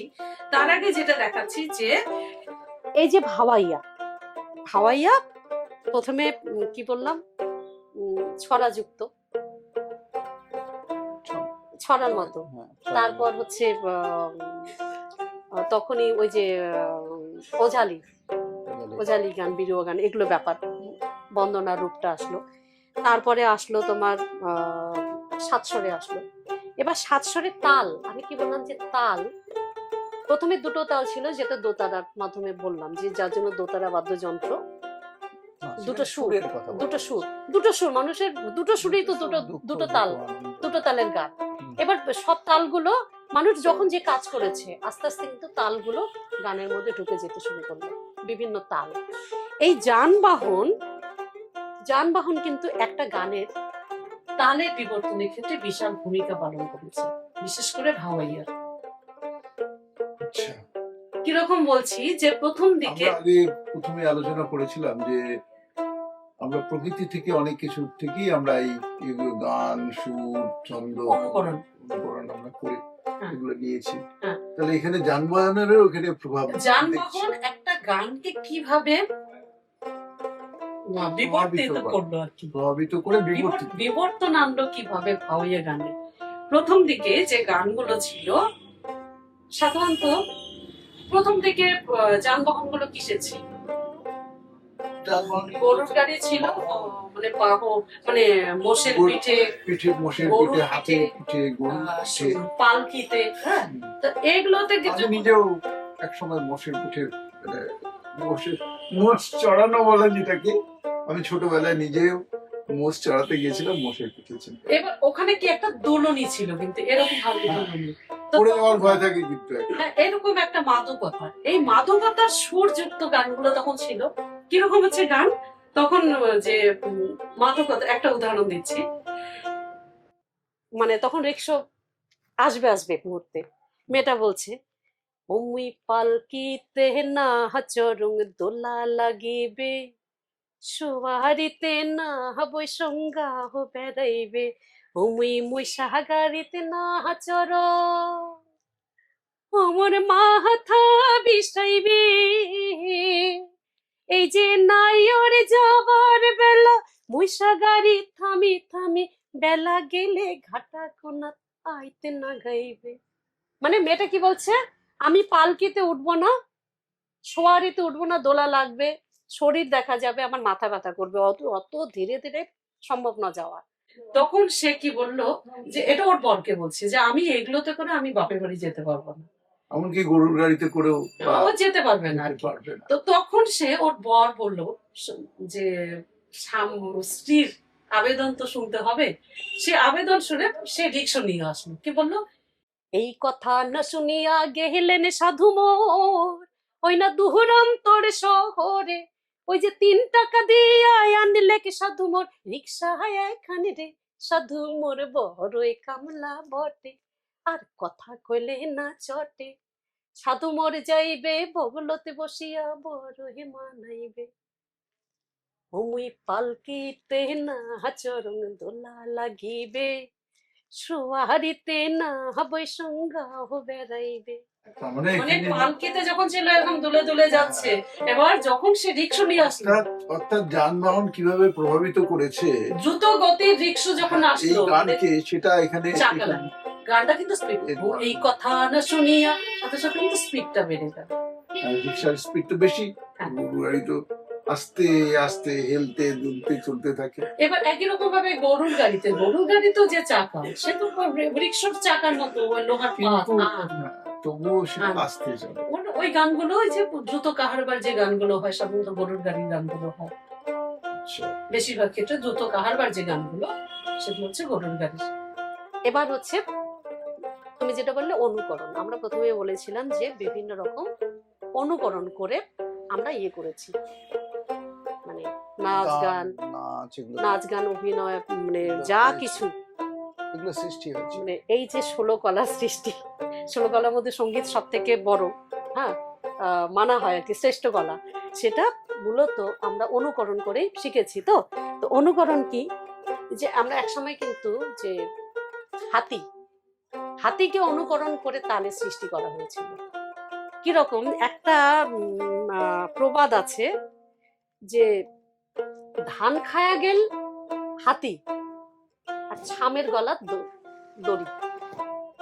কেন বলা হলো? কেন? মানে ছাম গাইনি, মানে হাওয়ান দিস্তা, যেটা ছাম গাইনি, যে এই যে দিন দিন করে যে শব্দ তৈরি করা হচ্ছে, এটার সঙ্গে হাতির সুর আর কি, হাতির দিন দিন করে চলার একটা মিল রয়েছে, ঠিক আছে, যার জন্য যে গান ছাম গানের যে বোল, সেটা কিন্তু দিন দিন বলা হয়। একটা আমি গান পেয়েছি, আমরা গান মানে ইয়ে করেছি, এখানে উল্লেখ করেছি গানটার মধ্যে, যে প্রথমে কি বললাম, যে মানুষ শিকারজীবী ছিল, তারপর কৃষিজীবী এলো, কৃষিজীবী তো প্রথমেই লাঙ্গলের ব্যবহার আসেনি, মানুষ প্রথমে পা দিয়ে জমিটা উর্বর করতো আর কি, কৃষিপযোগী করতো, যেটা হচ্ছে জুম। রাজবংশীতেও জুম চাষের প্রচলন ছিল, রাজবংশী সমাজে। তরাই অঞ্চলে ওখানে একটা গান পাওয়া গেল, এরকম কিছু গান রয়েছে যেখানে বলা হচ্ছে, প্রথমে ছন্দটা হচ্ছে দিম দিম দিম দিম দিম দিম দিম দিম দিম, এরকম, বা জুম জুম, প্রথমে হচ্ছে zoom zoom zoom zoom zoom zoom zoom zoom zoom, খ্যাত ধান কাটে স্বামী কত বাসা মনে, ধান কোটে স্বামী মোরে ধান কোটে। এখানে ছন্দটা কি থাকলো, বলটা কি থাকলো, জুম জুম জুম, মানে পা দিয়ে তৈরি করছে। ওই গানটার পরেই দেখা যাচ্ছে পরবর্তীতে ঢুকে গেল দিম দিম দিম দিম দিম দিম দিম দিম দিম। এই দিম দিমটা কোথায় পড়লাম, দিম দিমে হচ্ছে ছাম গানের বল, শব্দ। শব্দ, ঠিক আছে। এবার দিম দিমে কি বলা হচ্ছে, তখন দিম দিম যখন আসলো তখন চলনটা হয়ে গেল, ওই গানটারই চলন হয়ে গেল। ঢেপিলি চড়িয়া বাসি বাজালো রে, কোন শালার ময়না না গিনি সোনা শরীর হলমরে কালা রে, কোন শালার ময়না। এই যে একটা লাঠি এরকম একটা থাকে, হ্যাঁ, এরকম করছে, এরকম, কোন শালার ময়না না গিনি সোনা শরীর হলমরে কালা রে, কোন শালার ময়, দিম দিম দিম দিম দিম দিম। এবার এক্ষেত্রে আর আমার একটা খুব শ্লোক মনে আছে, পড়ছে ছোটবেলায়। হাতি যায় দিম দিম ঘোড়া যায় নাপে, এই শ্লোক ভাঙি দিবার পায় কারো একজন তার বাপে। এটা কিন্তু হচ্ছে তোমার ইয়ে কি বলে, হাতি যায় দিম দিম ঘোড়া যায় নাপে, এই শ্লোক ভাঙি দিবার পায় কোন একজনের নাম, তার বাপে। এটা হচ্ছে ভূমিকম্প, এটার মানে হচ্ছে আবার ভূমিকম্প। ভুঁইচাল যেটাকে আমরা বলি। মানে হাতির সঙ্গে আবার ভূমি সব মানে বইচালের সম্পর্ক, মানে হাতি যায় নাপে, হাতি যেরকম ভাবে লাফে লাফে যায়, বইচালটা ওরকম, মানে এরকম ঘুরছে, মানে সমস্ত জিনিস উলট পালট করছে। এই বইচালটা সম্পর্ক রয়েছে কৃষির সঙ্গে। কৃষির সঙ্গে কিরকম সম্পর্ক, মানে অনুকরণ, মানে হাতিকে অনুকরণ করে তোমার হাতি হচ্ছে হাতি যায় দিন দিন বললো, ঘোড়া হাতির ওখানে গোল হয়ে গেল, কিন্তু দিন দিন দিন দিন কোথায় পেলাম আমরা, দিন দিন পেলাম ইয়েতে ছাম গায়ে। সামগানে। তো যার জন্য কিন্তু ওই প্রবাদটা যে ধান খায়া গেল হাতি আর সামের গলা দড়ি, মানে এই অনুকরণ। এবার ভইচাল, ভইচালের সঙ্গে আমার কি সম্পর্ক, ভইচাল মানে ভূমি চাল, ভুঁইচাল ভূমি চলছে চালনা। এবার মন্ত্র চালানো কিন্তু তাই, মন্ত্র মানে খোড়া চালানো, থালা চালানো, মন্ত্র মতো খোড়া চালা দিয়ে আমরা চোর ধরি, কোনো জিনিস হারিয়ে গেলে কোথায় গেছে সেই খোড়া চালানো, ওই পদ্ধতি ব্যবহার করি। তার মানে এই চালন। এবার পা মানে করা হয়। করা হয়, হ্যাঁ। এবার ওই পা চালনা, মানে পাটাও তো দিন দিন করে চালনা, এই পা চালনা থেকেই আমার মনে হয় পাঁচালি নামটা এসছে। কেমন করে পা চালনা কি, ওই দিন দিন করেই তো পা ইয়ে করে চালায়? পা চালনা, চলে। মানে ওই শক্তি আর কি। জুম চাষের জন্য। হ্যাঁ, জুম চাষের জন্য। এবার জুম চাষের জন্য, জুম চাষের এখানে কেন কেন এসছে বলছি, জুম চাষ হচ্ছে আমাদের লাঙ্গলের আগের রূপ, হুম। লাঙ্গল দিয়ে চাষ করার আগের রূপ। এবার পাঁচালিতে কি ব্যবহার করা হয়, পাঁচালি মানে পালা গান, ঠিক আছে। পালা গানে ছোকরারা নাচ করছে, ঠিক আছে। পালা গানে ছোকরারা যখন নাচ করছে, দুটো ছন্দের ব্যবহার দেখা যাচ্ছে, দুটো তালের ব্যবহার দেখা যাচ্ছে, দুটো তালের অদল বদল দেখা যাচ্ছে এই ছোকরাদের নাচে। ঘুরে ঘুরে আবার হ্যাঁ। থপ করে বসে পড়ে।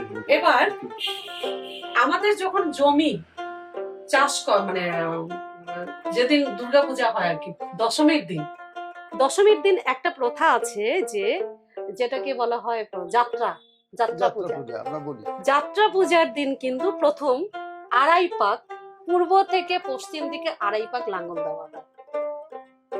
পূর্ব থেকে পশ্চিম। পূর্ব থেকে পশ্চিমে আড়াই পাক লাঙ্গল দিলাম। হুম। এবার এই যে আড়াই পাক লাঙ্গলটা মানে কি, এটা জীবনের সঙ্গে একটা তুলনা করা হলো আর কি। হ্যাঁ, মানে পূর্ব থেকে পশ্চিমে অস্ত গেল। এই যে আড়াই পাকটা কি, এই যে পাঁচালি গানে যারা নাচ করছে তাদের একটা মুদ্রা রয়েছে আড়াই পেঁচিয়া। আচ্ছা। ওরা আড়াই প্যাচ মানে ঘোরে, আড়াই প্যাচ ঘোরে, মানে এক পা গেল, দুই পা গেল, তারপর ঘুরে ঘোরার সময় পাটা তোলে, ঠিক আছে। ওটার নাম হচ্ছে আড়াই পেঁচিয়া, মানে এখানে আড়াই পাচ্ছি, ওখানে আড়াই পাচ্ছি, আড়াই পাচ্ছি। এবার ওটার সঙ্গে কি সম্পর্কে, আসলে দশমীতে বলা হয় যে দেবী দুর্গা তার বাপের বাড়িতে, শ্বশুর বাড়ি থেকে বাপের বাড়িতে এসে 2.5 দিন থাকে। 2.5 দিন থেকে সে দশমীর দিন যাত্রা করছে শ্বশুর বাড়ি। মানে আমাদের বিয়েতেও যেটা করা হয়, ওটাকে কি বলে, বাপের বাড়িতে এসে থাকে, হ্যাঁ, বিয়ের পর 7 দিন পরে যখন বাড়িতে ফিরে আসে, সেটা কিন্তু 2.5 দিন থাকে। মানে মেয়ে আবার তার বাপের বাড়িতে এসে 2.5 দিন থাকে, 2.5 দিন থেকে তারপরে আবার হ্যাঁ পুনরায় মেয়ে আবার শ্বশুর বাড়িতে যায়। হ্যাঁ, ঠিক আছে, এই যে ওই 2.5 দিন, ঠিক আছে। হুম। মানে এবার আসলে এই যে ব্যাপারগুলো রামপ্রসাদের গানে যেটা রয়েছে, যে মন রে কৃষিকাজ জানো না, এমন মানব জমিন রইল কতি, আবাদ করলে ফল তো শোনো। রাজবংশী দেওরও কিন্তু সেই ওই আড়াই পেঁচিয়ে, মানে মোট কথা হচ্ছে এই ভূমিটাকে, কৃষি কাজটাকে দেবী দুর্গার সঙ্গে তুলনা করা হয়েছে, ঠিক আছে। মানে উর্বরতা শক্তি, মানে কৃষি মানে তো মানে দশমী পূজাটা মূলত হচ্ছে উর্বরতা কেন্দ্রিক একটা পূজা, আচ্ছা, ঠিক আছে। যে এই মানব জীবনটাকে কৃষি কাজের সঙ্গে তুলনা করা হচ্ছে, যার জন্য ওখানে রাজবংশীদের আমাদের যে গান 12 মাসিয়া যে গানগুলো, সেগুলোতে 12টা মাসকে কিন্তু প্রকৃতির 12টা রূপ কল্পনা করা হয়। যেমন রামপ্রসাদ এনে বলছে মন রে কৃষি কাজ জানো না, এমন মানব জমিন রইল পতি। আর ওখানে বলছে কত পাষাণ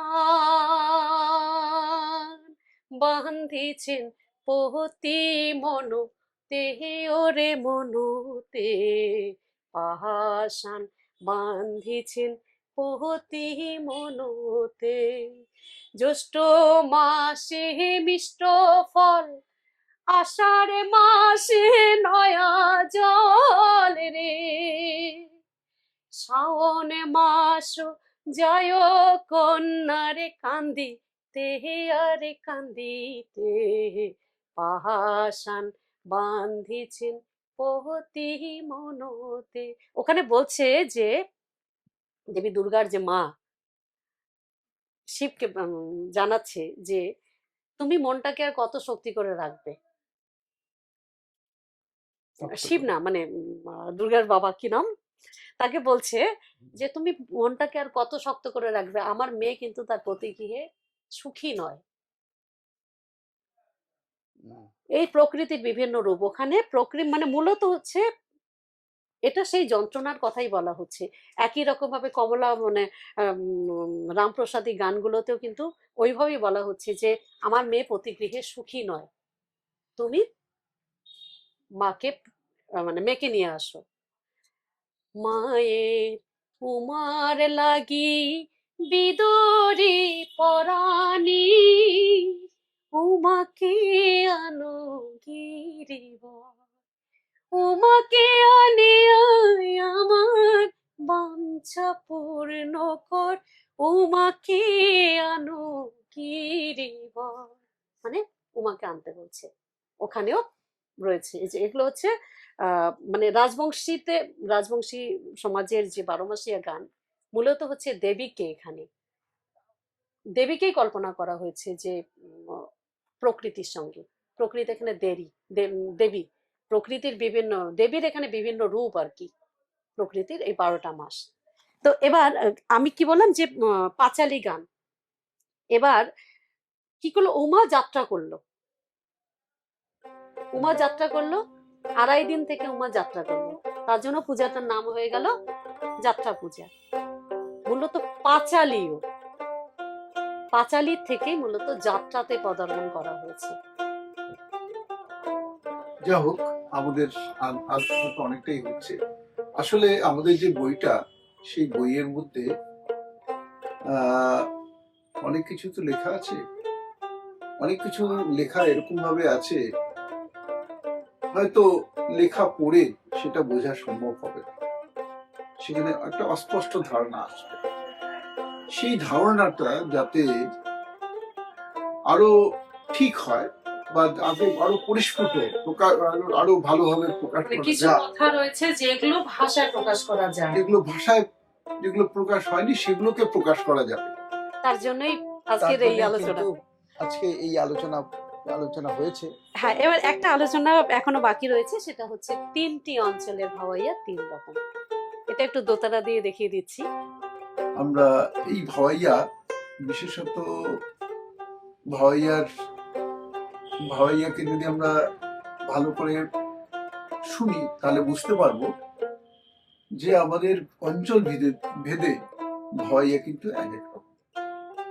আমরা যদি এই ভাওয়াইয়া মেইন যে জায়গাটার মধ্যে যে গাওয়া হয় বা যেখানে শ্রোতা সবাই আছেন, সেগুলো হলো উত্তরবঙ্গ, নিম্ন অসম, বাংলাদেশের উত্তরাঞ্চল এবং নেপালের তরাই অংশ, এই যে দার্জিলিং এর নিম্ন অংশ, এই জায়গাটা, অর্থাৎ একটা বিশাল জায়গা জুড়ে এই ভাওয়াইয়া কিন্তু গাওয়া হয়।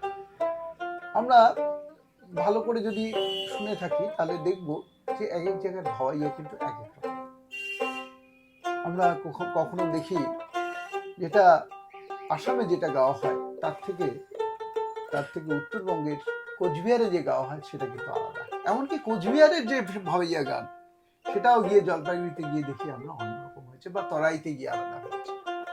একই গান, অথচ তার যে বিভিন্ন বিভিন্ন রূপ, এগুলো কিন্তু আমরা মাঝে মাঝে বিভিন্ন জায়গায় শুনে থাকি এবং অনেকেই বিভিন্ন নামও দিয়ে থাকেন। এই ভাওয়াইয়াগুলোর এক এক জায়গায় এক এক রকম নামও হয়ে গেছে। তো আমি সঙ্গীতাকে রিকোয়েস্ট করবো, সঙ্গীতা, এখানে যে অঞ্চল ভেদে যে আমরা বিভিন্ন রকম গানের যে বিভিন্ন রকম রূপ আমরা দেখতে পাই বা গায়কিগত একটা পার্থক্য দেখা যায়, পার্থক্য দেখা যায়, যেটাকে সেটা যদি তুমি গানের মাধ্যমে একটু বুঝিয়ে দাও। এটাকে হেমঙ্গ বিশ্বাস উনি বলেছিলেন যে সঙ্গীতের বাহিরানা।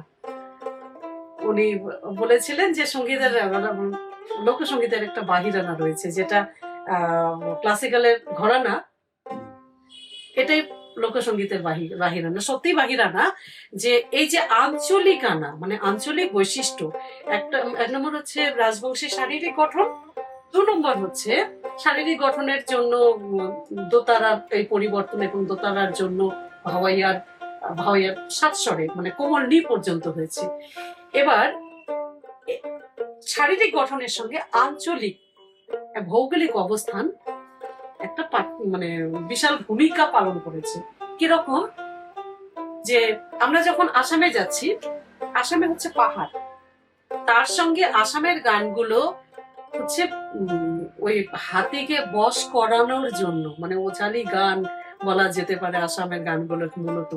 মানে আসামের গানগুলোর মধ্যে একটা হাতিকে বশ করার জন্য একটা মাদকতা, তার সঙ্গে হচ্ছে পাহাড়ে ওঠার ধাপ, ছন্দগুলো কাটা, ওখানে প্রত্যেকটা শব্দের মধ্যে বড় বড় হয়, যেমন তোমরা হা গেইলে হে, এরকম ব্যাপার হচ্ছে। এবার এই যে মাদকতাটা হাতিকে বশ করার জন্য, এটা আমরা আমাদের বইয়ের মধ্যে বারবার আমরা দেখিয়েছি কিভাবে হয়েছে এগুলো পরিবর্তন। হাতিকে যে বশ করার, কিভাবে আমি হাতিকে বশ করব, কিভাবে একটা গানের মধ্যে একটা ঘুম পাড়ানো, মাদকতা ব্যাপার আনতে হবে। গাইছি। আরে ও ভাবে রে দেওরা, তুই আয় মো বাপরে ভাইয়া দেশের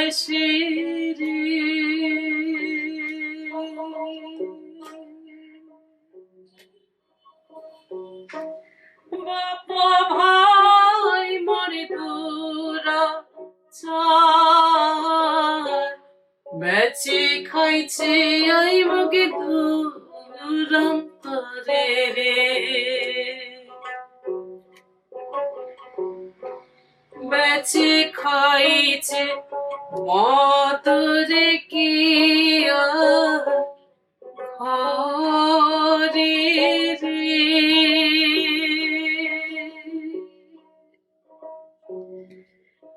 আরে ও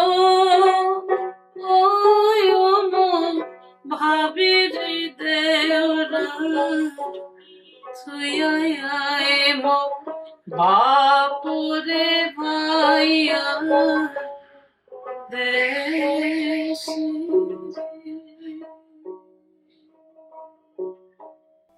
এই আসামের গানের মধ্যে এরকম একটা চলন। এবার যাব রংপুর। রংপুর মানে বাংলাদেশের মূল যে এই গান, ভাওয়াইয়া গানের যে যার মাধ্যমে জনপ্রিয়তা পেয়েছে, সে যে গরুর গাড়ি চালক, গাড়িয়াল গরুর গাড়ি চালাতে চালাতে গান গাইছে। এবার গাড়িয়ালকে কি করতে হচ্ছে, একদিকে গরুর গাড়িটা ওই যে দড়িটা গরুর নাকের সঙ্গে যেটা বাঁধা থাকে সেটা নিজের দিকে টানবে, না হলে গরু রাস্তার খাবার খাবে, মানে ক্ষেতের দিকে যাবে, রাস্তা থেকে সরে, রাস্তার ধারে পড়েও হ্যাঁ। যেতে পারে। এবার সে আবার কিন্তু গরু সামনের দিকে টানছে, গাড়িয়াল নিজের দিকে টানছে। কিরকম একটু দ্রুত গতি হয়, তার সঙ্গে কিরকম টান, ও কি গাড়িয়ালে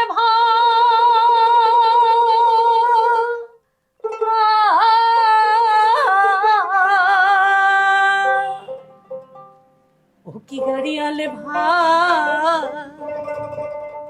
কতই রবই আমি অন্তের দিকে চায়া রে, ও কি গাড়িয়াল কতই রবই আমি অন্তের দিকে চায়া রে, যেদিন গাড়ি উজান যা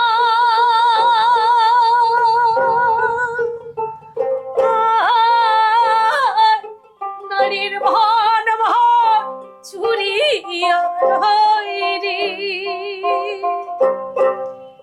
কি গাড়িয়াল কতই রব আমি পথের দিকে ছায়া রে। এবার যাব জলপাইগুড়ি। না, এখানে আমি আরেকটু হ্যাঁ। ক্লিয়ার হতে চাই। মানে দর্শকদের দর্শক এবং শ্রোতা যারা আছেন তাদেরকে আরো বেশি ক্লিয়ার করাতে চাই আমরা, হুম। সেটা দেখিয়ে দিতে হবে একটু। এই যে গাড়ি চালাচ্ছে হুম। এক হাতে হুম। তার সাথে সুরের কি পরিবর্তন হচ্ছে এই যে- এটা এই যে। একটু দেখিয়ে দিলে যেমন ভালো হয়। এই গানটার মধ্যে আমরা যদি দেখাতে পারি। দেখাচ্ছি যে যেমন ওকে গাড়িয়াল কলকাতার কোনো শিল্পী যদি হয়, মানে শহর অঞ্চলে যদি কোনো শিল্পী হয়, সে তো গরুর গাড়িতে ওঠেনি, সে ওই টানটা কি দেবে, ও কি গাড়িয়াল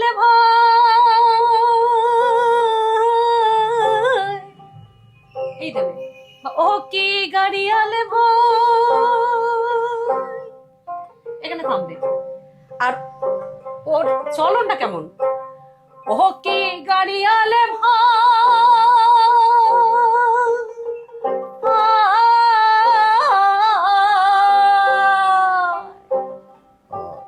এই যে এরকম আই করে একটা ব্যাপার আসলে। তার সঙ্গে হচ্ছে ওখানে এই যে গরুর গাড়ি, রাস্তার ভাঙন রয়েছে, রাস্তার মধ্যে বাম্পার রয়েছে, হ্যাঁ, এবড়ো খেবড়ো রাস্তা, কথাগুলো কেমন ভেঙে যায়। যেমন এই গানটার কথা হচ্ছে, আর কি কব দুষ্কের কথা গাথিয়া চিকনো মালা, তাহলে আর কি কব, এবার রাস্তার ভাঙনের জন্য কি হলো, কবটা ক অব হয়ে যাচ্ছে, যেমন মানে রাস্তার ভাঙন রয়েছে, আহা কি কহব দুষ, কি কব পাড়ের পাশে, আর অব ওই পাশে গেল, পাড়ের ওপাশে, মানে রাস্তার মধ্যে গর্তের ওপাশে, ড্রেন বা ড্রেন। এই জাতীয় কিছু আছে, সেটাই আহা কি কব দুষ কে এর জ্বালা,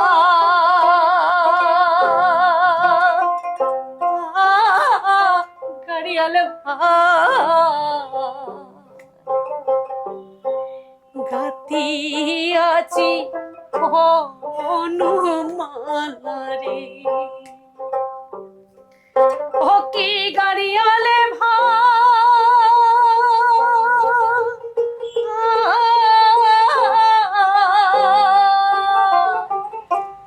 কতই কান্দি বই নিধু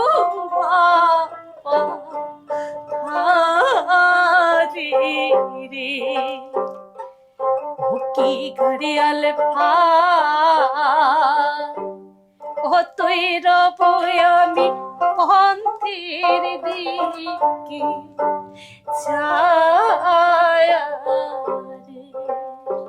ক্ষেত্রে আমার একটা যেটা মনে হয় আমার, সেটা হচ্ছে এই যে গাড়িতে, গরুর গাড়িতে চলতে চলতে ভাওয়াইয়া গান, এই গানের অভিজ্ঞতা আমাদের আমাদের মধ্যে নেই।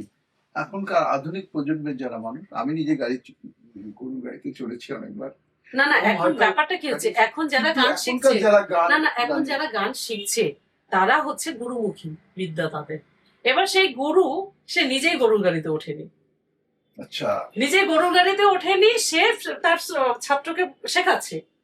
এবার তার কাছে, ছাত্রের কাছে কি যেতে পারে?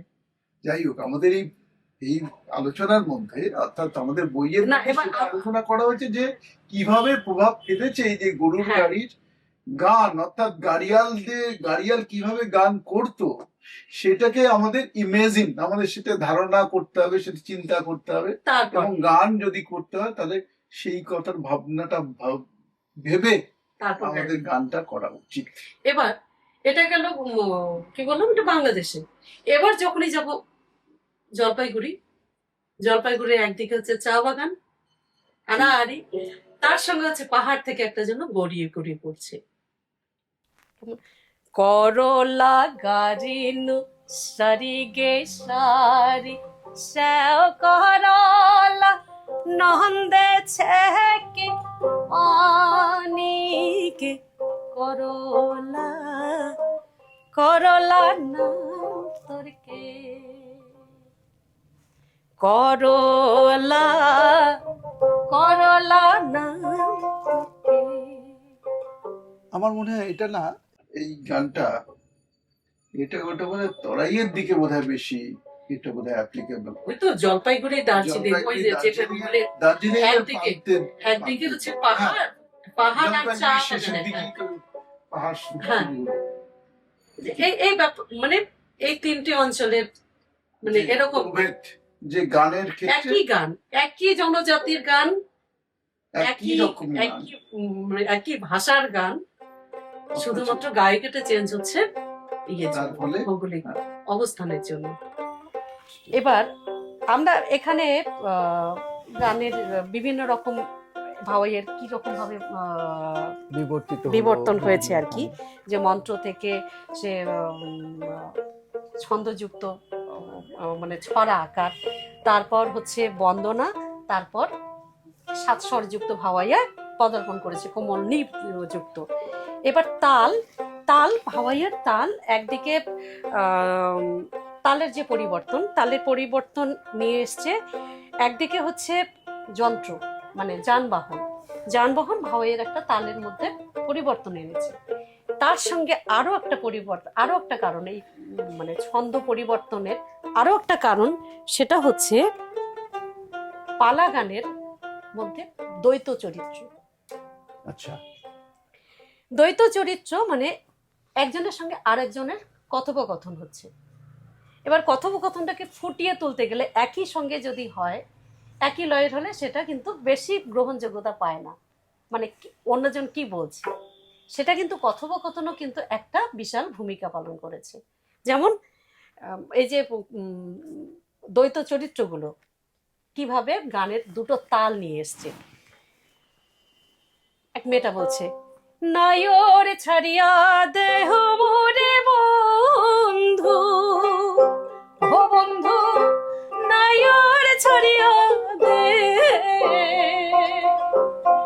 এইবার নায়র ছাড়িয়া দিলে বসিবে বাপ মারে বন্ধু, বসিবে বাপ।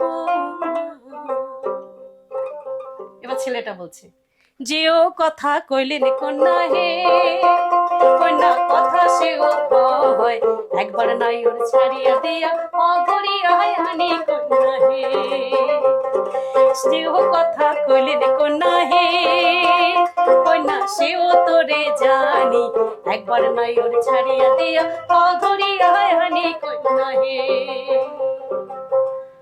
নায়র ছাড়িয়া দেহ মোরে বন্ধু, ও বন্ধু নায়র ছাড়িয়া দে, একবার নায়র ছাড়িয়া গাইলে বসিবে বাপ মারে বন্ধু, বসিবে বাপ মা।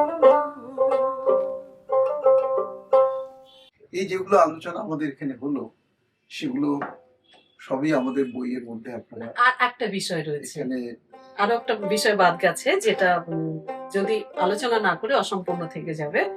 সেটা হচ্ছে যে ভাওয়াইয়ার বিবর্তনের ক্ষেত্রে নাচও কিন্তু একটা বিশাল ভূমিকা পালন করেছে। নাচ এবং অভিনয়। যন্তর না বাজলে অন্তর বাজে না, মানে দেহ যন্তর আগে বাজতে হবে, তারপর অন্তর বাজবে। মানে এই যে আমি কথাটা তোমার দিকে তাকিয়ে যেতে বলে আমি না, তোমাকে বলছি তুমি, ঠিক আছে? এভাবে একটা সাউন্ড আসলো তুমি, একটা সাউন্ড আসলো তুমি, তুমি তুমি। মানে আমার চোখ যেদিকে যাচ্ছে, হাত যেদিকে যাচ্ছে, বিভিন্ন স্বর চেঞ্জ হচ্ছে। কিন্তু একই রকম হচ্ছে গানের ক্ষেত্রে কি হচ্ছে যে ভাওয়াইয়ার যে এই গুরুমুখী বিদ্যা, যে শহরে যারা তারা জানেই না গরুর গাড়িটা কি, মোষের পেটে উঠলোই না, এবার তাকে মশালি গান গাইতে হচ্ছে। না, সে তো এখনো মহিষের পিঠে, আর এখনকার হ্যাঁ, ছেলে ওঠেনি, অথচ এখন ওঠেন মোষের মানে মোষের মহিষালের চলনটার গান, সাথে সে মহিষালের গান গাইতে হচ্ছে। হ্যাঁ, শহরে, তাহলে সে কি গাইবে? গুরু নিজেই জানে না, এবার গুরু কল্পনা করে দেখা গেল যে অরুণ গাইনের গান যদি এবার গুরু জানে যে ঢেকিতে করে হয়, নতুবা সে জানে ওই দক্ষিণ ভারতীয় যে নাচগুলো সেরকম একটা চলন দেখিয়ে দিল, ছাত্র সেভাবেই গাইবে। তো কিন্তু এই যে কোনো গান শিখতে গেলে আর কি সেই অঞ্চলে গিয়ে, বিশেষ করে ভাওয়াইয়ে শিখতে গেলে তো উত্তরবঙ্গে গিয়ে কিছুদিন থাকতেই হবে। তো অভিনয় কিভাবে একটা গানের কাঠামো তৈরি করে। একটা গান গেছি, এই যে গোয়ালনি গান হচ্ছে বলতে গেলে নবান্নের গান, শস্য উৎসব, ধান তোলা থেকে ধান ঘরে নিয়ে যাওয়া। এবার এইভাবে নিয়ে যাচ্ছে, এবার যে গাইছে মানে সে কি করছে, ধান কেটে ধানটাকে সে বাড়িতে করে নিয়ে যাচ্ছে।